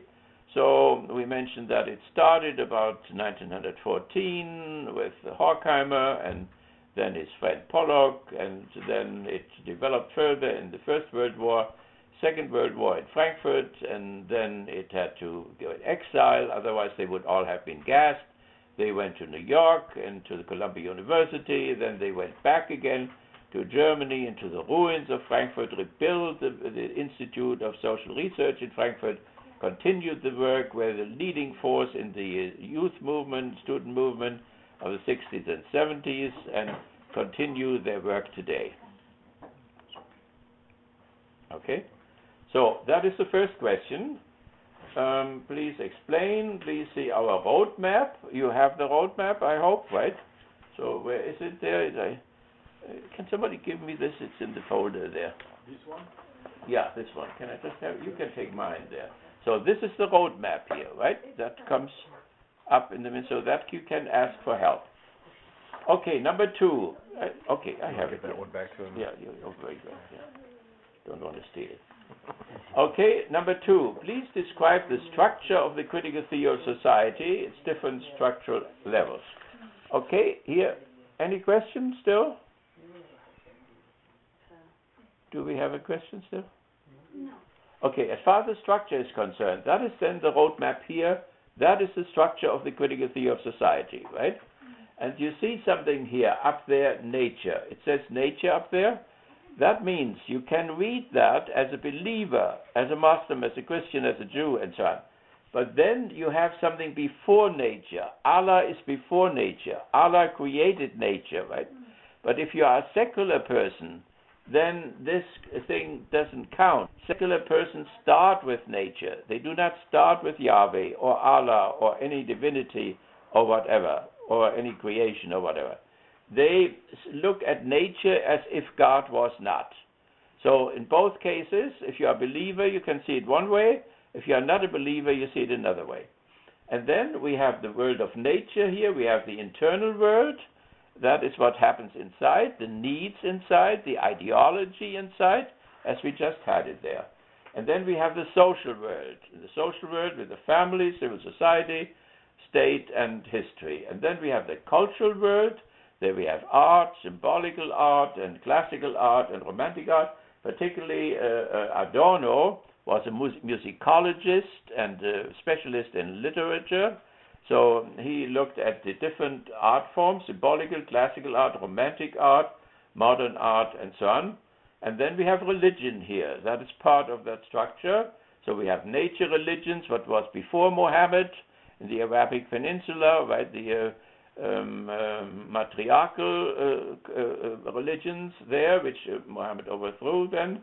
And then we have the religions of subjectivity in Syria, in Persia, in Egypt, and so on.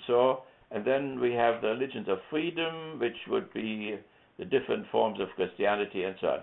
The names of this we would have to explain, but that's not our specialty here. So you have those religions on the other side, under B. There you can see how they follow each other. And there you have the religion of nature, you have the religions of subjectivity in the middle, and then you have the religions of freedom. And then each religion goes through 6 paradigms. So Islam goes through 6 paradigms: primordial community in Mecca, Medina, the Arabic Empire model, and then the world religion model, and then the ulama Sufi, the lawyers and the mystics, and then the modernization paradigm in Egypt and in Turkey, and then the postmodern paradigm, which people are working on it. So every religion has these paradigms. And every religion also has unchangeable parts as well. So, for instance, Judaism, that the Jewish people are the children of Yahweh, and so on, so which is not negotiable. Unfortunately, also for the Jews, the land, Haaretz, is not negotiable, and that produces all these problems in the Near East now, many of these problems.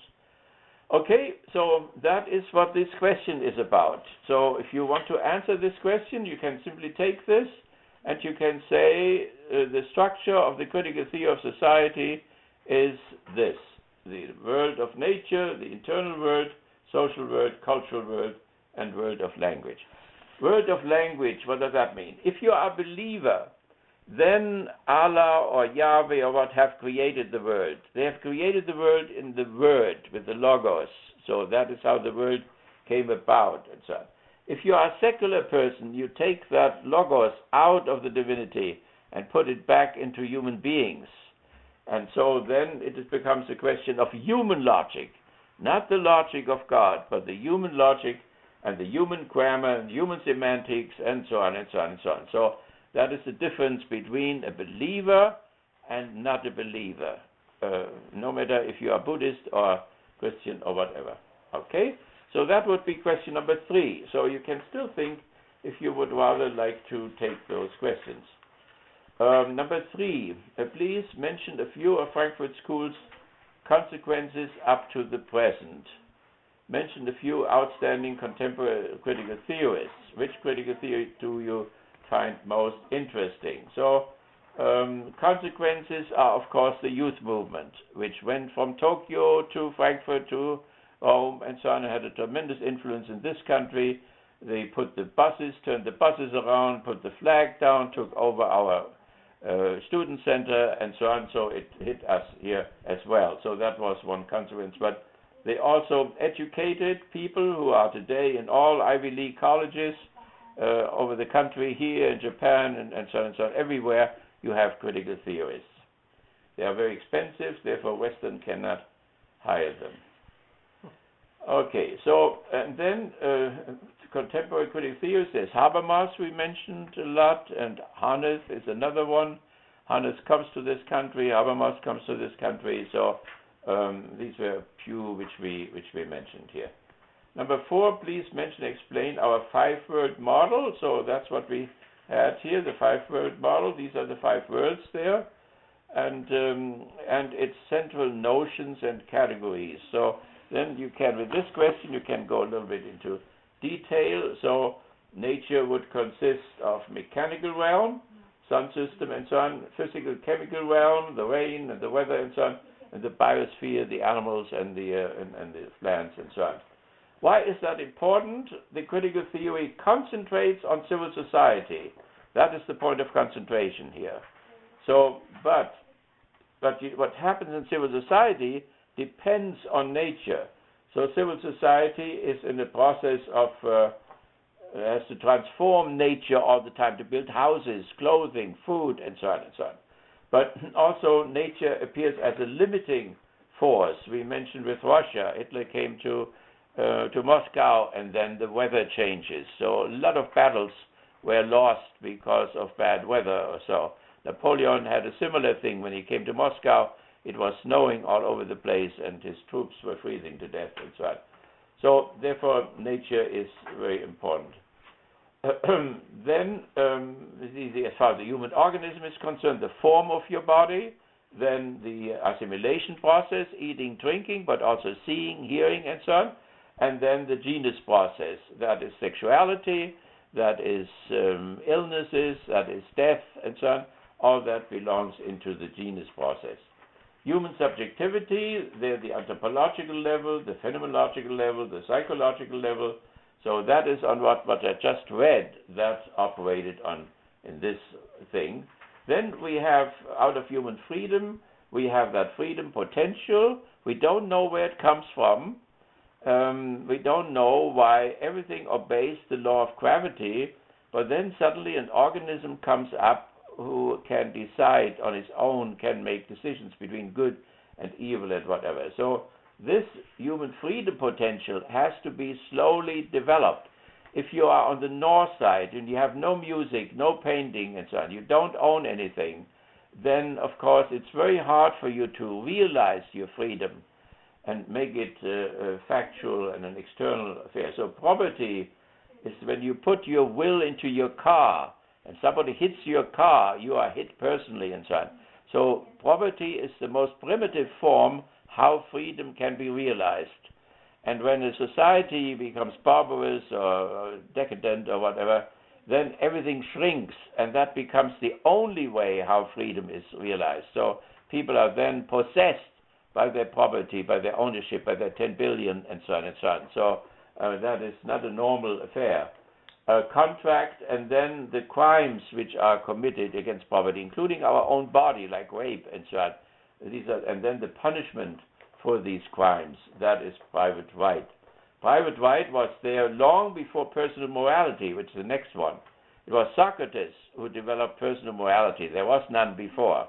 It was Jesus in Jerusalem who introduced the private property. That means instead of obeying traditions or statutory laws or whatever, people suddenly develop a conscience. Things come from inside out. So the old people would say, Jesus would say, the old people would say, don't murder. But I tell you, whoever calls somebody you terrorist or you has already murdered him, and so on. So from a traditional ethics into an intentionality ethics, that was a revolutionary event when that happened in Athens, and it happened in Jerusalem. So, and then comes up the guilt issue, that individuals feel guilty for something, and then private purpose, personal well-being, personal good, and personal conscience. So Socrates introduced the conscience into Athens, and the Athenians thought it was a new divinity, and though they punished him for introducing a new god, and so it was an unbelievable innovation. The family is very archaic, very old. It's much older than the state, much older than civil society. So the family consists of married partners, that can be polygamy or monogamy, different forms, and then the family property, the house, the wagon, the car, and so on, and then the education of children. So it is these three dimensions which together constitute the family. When you have a married couple and they have a dog, that does not make a family. If you have a family and they have no family property, it's very hard to educate the children. If you have the people divorced and you have one who has to do all the education, that's very hard. So there are these three dimensions and they are connected with each other. So you can think of the dysfunctionality of the family. You can, the social worker, and you come in the family and say, this is the family Müller, but then when you come in, they throw the dishes against each other and say, this is not a family. So we still have that there is some idea of the family, and then you see when you come in the real family and you see that it's dysfunctional. How do you know that it's dysfunctional? You have to have an idea what the real family would be like. And the real family, that is marriage and family property. If you're in the slums, if you belong to the lower classes, it's very hard to have a family. So therefore, very often people who make these family laws, abortion and all this, they are of the upper classes and they dictate these norms to the lower classes who live under conditions under which these norms cannot really be followed. I have yes. two neighbors, mine, two women. Mm-hmm. One of them said to me, this is my wife. Yeah. I said, you have kids? Yeah. Right, okay, so that's a relatively new thing. What is not new is, that we have lesbians and homosexuals. What is new, that the secular people have decided that they have a right to do that, right? So, but that does not come from Allah, that does not come from Yahweh, right? That is the religious side. It comes from the Human Rights Declarations of 1789, 1776, and 1789. That means that, first of all, before you are Arabs, Aryans, men, women, or whatever, you're human beings. And all human beings have the same rights. Therefore, if you are homosexual or heterosexual, you have the same rights. The right to get married. That's why the states everywhere in Europe and here and so on granted that right to get married to homosexuals. Of course, it's not a marriage, because all sexual intercourse between homosexuals is sterile, so nothing comes from it. So therefore, there cannot be any family. Of course, they can adopt and they can have artificial insemination and so on, but you have to go through all kinds of artificial things in order to establish something artificial. So, and there are many homosexuals who want to come as close to a heterosexual marriage as possible. I have some friends in Los Angeles, they have 5 children, all artificial insemination. And then they need, of course, all kinds of women. They want to keep women out, but they need women in order to take care of them. They need psychoanalysts to take care of it, because the children have the 5 children. The girls have only 2 fathers, but they have no mother. So therefore, their development of the Electra complex, and for the boys, the development of the Oedipus complex is unbelievably difficult, and we don't know how that will happen because it has never happened before. Socrates had a homosexual friend, Alcibiades, but he also had a wife, Xanthippe, and 2 children. So usually in Sodom and Gomorrah too, they all were married and were homosexuals at the same time. But that homosexuals want to get married is a very modern thing, which is only possible after the human rights declarations of the French Revolution and Enlightenment. Cyrus II had a human rights declaration, but it did not include anything about sexuality. It included the religion of freedom, freedom of religion, spending of your own money, and so on, and tolerance, but it didn't apply to any family affairs. So that means in reality, homosexuals can, of course, not have a family. They can have property, but they cannot procreate, and so they can adopt, and so they can make artificial things, but in a normal way it wouldn't function. So these, with the 5 children, the homosexuals upset. They say, what the hell are you doing? And the heterosexuals upset because they imitate these strange ways. Okay, so, but this is a whole chapter in itself, that people still have a fundamental idea or archetype of what society is, of what the state is, and so on. And so what happened was, in Berlin, there were enlighteners in the center of Berlin, and there were enlighteners outside of Berlin, like Hegel and Goethe and so on. The enlighteners outside of Berlin, they had these archetypes. The enlighteners in Berlin, like the Jew Mendelssohn, for instance, they operated on the level of analytical understanding, and they rejected all metaphysics and whatever. That is called dialectics of enlightenment. That's what you have in that book. This dialectics of enlightenment was discovered by Hegel already, and he discovered it with people in central Berlin who shouted and screamed as those others there outside of Berlin, including Kant and so on, that they were not real enlighteners. So then is when the Enlightenment split. And it is over this, if you still have these archetypes or not, or if they are conscious or what. And Goethe, the greatest poet of the Germans, had something to do with that. Okay, so then we come to civil society here. That is very new, right? Civil society is much later than the family, much later than the state. So in Greece, Antigone, for instance, Antigone represents the family. The king represents the state, and they are in conflict with each other, and there is no civil society yet there. And so Antigone, following the gods of the netherworld, that means the gods, female gods of the family, she has to obey those gods, and therefore she wants to bury both brothers. One brother fought for the city, the other brother fought against the city. The king says the one who fought for the city can be buried. The one who fought against the city has to be left to the birds. Antigone disobeys the king and buries both of them. So here we have the double thing, the struggle between the state and the family.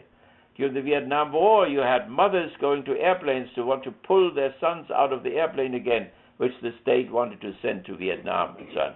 So you have these struggles between state and family still, but there is now something in between. So 10,000 people, 10,000 years ago, we changed from hunter and so on to agriculture, then villages, and then city-states. So Canaan, Palestine today, was full of city-states.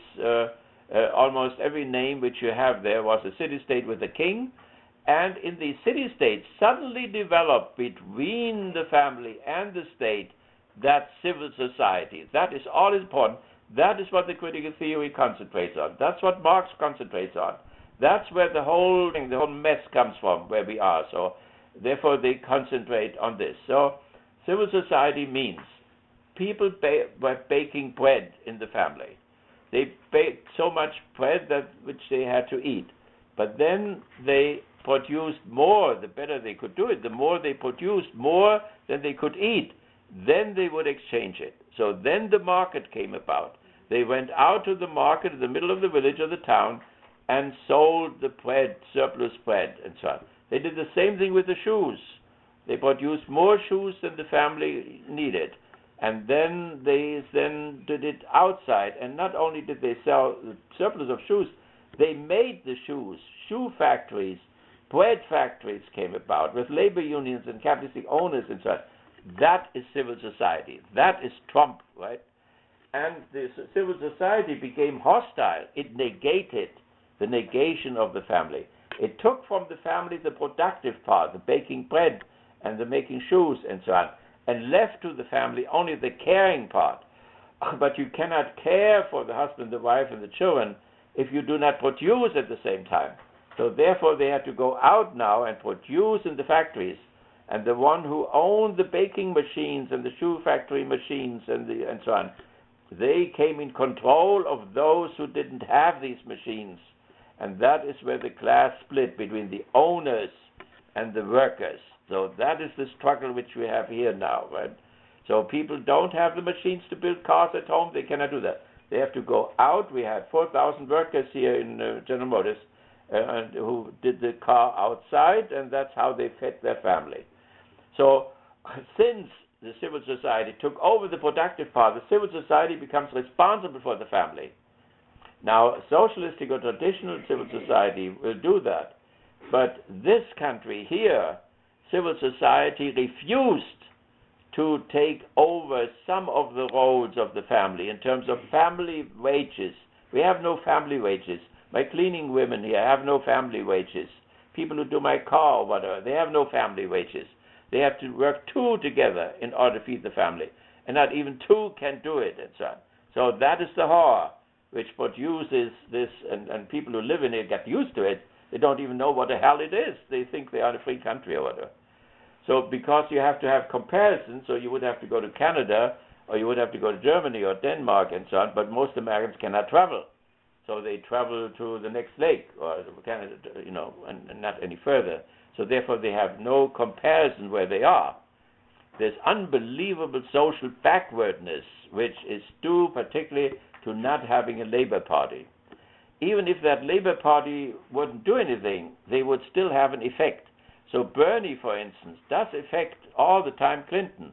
Clinton has to go further and further to the left in order to take the wind out of the sails of Bernie. So the statesman Bismarck, who was a very conservative one, Kissinger imitated him. Very conservative, so he didn't want to do Social Security or health insurance. But the socialists were there, and they forced him. So since 1870, the Germans have health insurance. And they don't even have it here, or with Obamacare. Still 20 million are unemployed. And now Trump wants to undo that all again and give it to private insurance companies who had 200 years to do it and couldn't do it.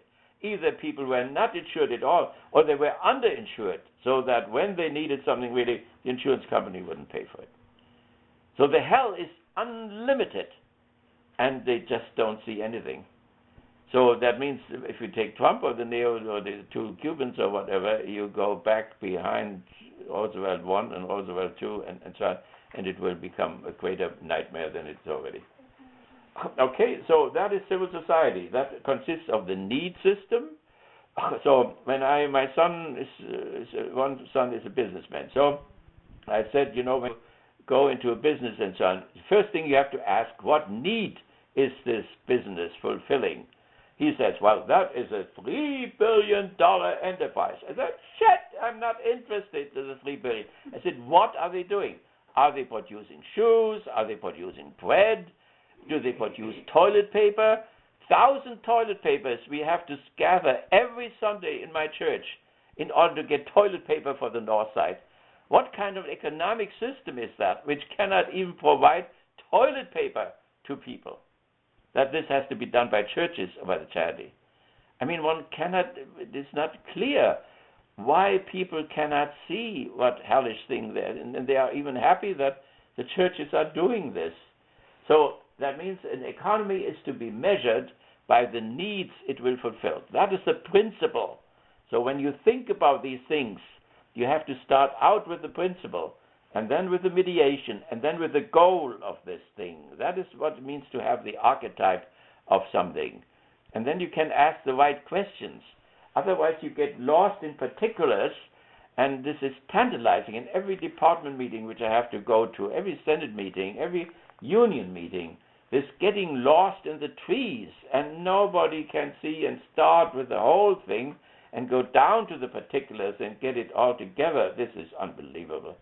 So, nevertheless, the first thing is the need system, then is the administration of justice. That means people fulfill their needs, and some people, in order to fulfill their needs, frustrate the needs of others. That means they become criminals. So administration of justice means that freedom has been transformed into norms, the norms into laws made by parliament and so on, and the judge applies these norms to the actual behavior. If you fulfill your needs, you can do that as long as you don't steal it from others, as long as you don't kill somebody in order to fulfill your need, your sexual need, your food need, your money need, or whatever. So that is why the administration of justice is there. And then we have the police. The police presupposes the law. The police wouldn't even know whom to pursue if it was not the law. So they look at a guy who has violated the law, has frustrated the freedom of other people, has frustrated the needs of other people, and then catch him, and then bring him before the judge. And the judge connects the abstract law to this particular person and the particular deed which he did. In order to do that right, the Americans have introduced this jury system. The jury system means that a man of the same class looks through a group of men looks through the eyes of the accused and look at the facts, not at the law, but at the facts. So the truth about the facts are established, and thereby give a counterweight to the judge, who does not know, he comes from another class, he doesn't know what the guy from the north side has to do. So I was when you go to a real jury trial there, let me just tell you the example there. So I never want to be on the jury. So I usually, said, well, I'm not competent. I don't know anything about this case. So there was one, the judge said, they chose me, and then they asked me what I think about specialists. And I said, specialists know a lot about a little bit and nothing about the rest.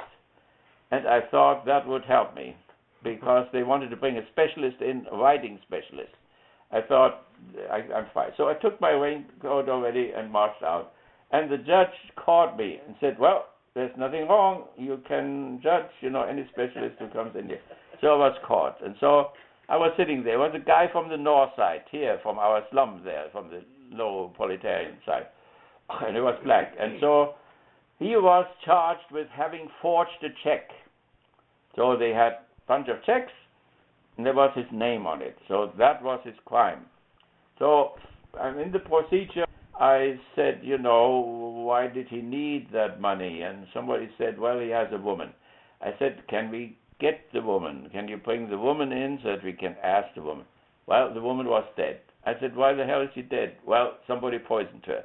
Somebody poisoned her in the slums, so she was gone. I said, well, maybe somebody else could have signed it instead of him. Does he have a friend? He has a friend. Where is the friend? I said, can you deliver the friend?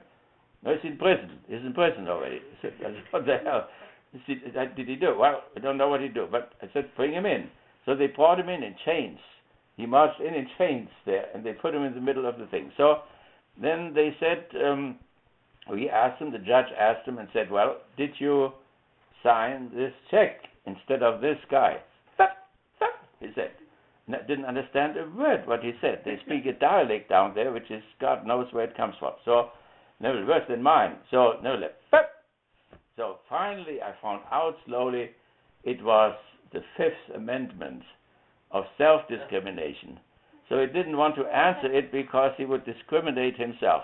So the judge pulled his coat apart, and the lawyers, they danced around wild and shouted and screamed, and then the guy, a policeman, came and took him out. So the woman was dead, the friend was back in prison, and the thing went on. So finally we came to the jury. So I go in the jury room, and right away all the jurors said, you are a professor, you are our leader. So I was the leader. So I was sitting there as a leader. There comes a little old lady, and she has a magnifying glass there and wants to look at the checks. And she says, the blacks are doing that forgery all the time. And he is black. He did it. That's a syllogism of prejudice. See, the whole critical theory is there. Is lots of articles about prejudice. Prejudice is something horrible. Most people are not even aware of it, that they have one. That is the worst of all. So in order to make the jury function, you would have to send them to the psychoanalyst first in order to see what prejudice they have. Because when you come from the so-called, I'm using bad words now, which one should not do, but from the white trash or from the trailer parks or whatever, they have nothing below them in society. The only thing what is below them are the blacks on the north side. So therefore, when they can look down on them, that makes them feel good.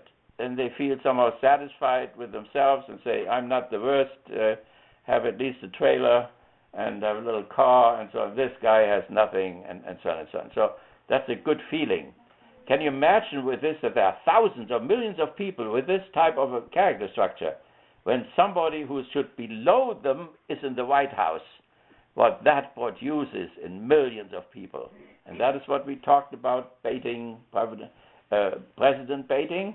Beyond that, what is usually the case, and which Adorno still had in mind, because Adorno didn't have a black president in the White House yet.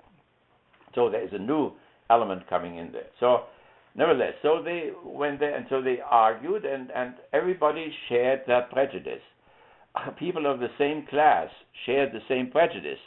and therefore reinforce the prejudice. It must be right because Joe A and Joe B and Joe C, they all have the same prejudice, and so reinforce it among them. So I didn't come through. I held them up, the jury, day after day after day, a whole week. And I didn't have any bad conscience because they were paid more than they would earn if they would work in a gasoline station. So therefore, it was good for them. So I went on. But after a week, they were still saying that he did it. And I lost. I just had to go out and report that 99% of the jury found that he was guilty. So the night when I went home, a lawyer called me, his lawyer. See, they cannot pay a lawyer. Should be equal before the law, but they cannot pay a lawyer. They cannot pay a good lawyer. So they get a miserable lawyer who just comes out of law school and has no experience whatsoever. So he defended them. So he called me up and said, was there anything in the jury room which was not entirely okay, which was illegal? I said, nothing was legal in the Jewish room. But then, he said, you have to come up with something specific. I said, I have something specific. There was an old little lady with a magnifying glass, and the jury is not allowed to use any instrument in support of what the specialist said. So I had read something about the specialist now.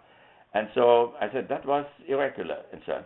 So he took that up, and the whole trial was annulled. It was not valid at all. The whole thing, the money, everything was for nothing. And I did not follow up the case anymore. But I think if they took it up again, it would be the same thing in the same situation, with the same class system, with the same trailer people on the north side, and so on, as before. Because these structures, that's why they're called structures, they are not going away overnight. They stay for years. They stay from the beginning of this city in the 30s of the 19th century. And that's true for Flint and true for everything around here. Rudy, it's 9 o'clock. Okay. Our time. Oh, that's the end already. We don't have any movies. Okay. Then the movies come up the next time. Okay, so let me just finish that up. So then there is the constitutional state, internal state law. So we mentioned that before. The historical thing, also where we are. When the greatest of the philosophers of history mentioned, he had reason governs the world, providence governs the world, divine wisdom governs the world. That's gone. No social scientist teaches that anyway. Number B, there is a purpose to the whole historical process.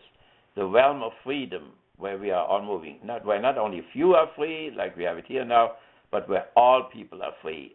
Utopia, that has no place. That has gone. Simply because it's not empirical. That means you are not allowed to write in any test a priori sentences. Sentences which cannot be empirically verified immediately.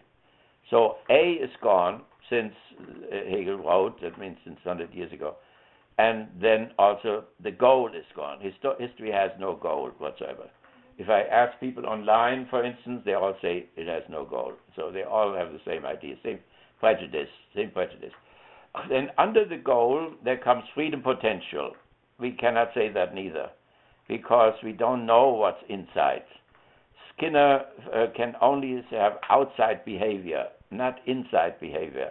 He even is more limited than Freud is. So that therefore there's no empirical knowledge. There are agents of change which may liberate people. They are empirical. We can study Napoleon, we can study Trump, we can study Hitler, and so on and so on. So that's empirical, that we still have. Then there is the system which is to be changed. So Trump wants to change, the economy or the polity or the politician. That can be studied, and our structural functionalists are very good at that. And then comes C, and that is the staging of the historical process. That is also empirical. So that can be scientifically known as well. We can say with Parsons there was a primitive society, archaic society, a historical intermediate society like Saudi Arabia, modern society, and then they don't know. The bourgeois guys don't know what will come. They think that system can still last 150 years or so. That means 4 generations or whatever. That's very optimistic. So, particularly with the present crisis and so on. So, but that is empirical as well. So we can see where we have gone from, let's see, 1800 to 2000. in terms of our thinking. No providence. So what you still believe as believers, that there is Allah, that His wisdom governs the world and so on, that's all for modern people, right? Goal, that there will be judgment day, that there will be paradise, and so on. It's all gone. Nothing there in the modern world. And then even the freedom idea there, that we are free by nature and all this, and that is gone too. But then the agents of change, the social structure, that can be studied, and the staging can be studied. So, but that is the end of it. Okay. So, and then we have down here art and so on. So that is the system, and there is one of these questions is about that. So if you feel good, then you can start already, take either the version there with questions, and we can go on with more questions before. The questions are all answered in your syllabus, the course description, right? There is the answer to all of this, so it's not very difficult. And the movies we will also do the next time when we come back from the break.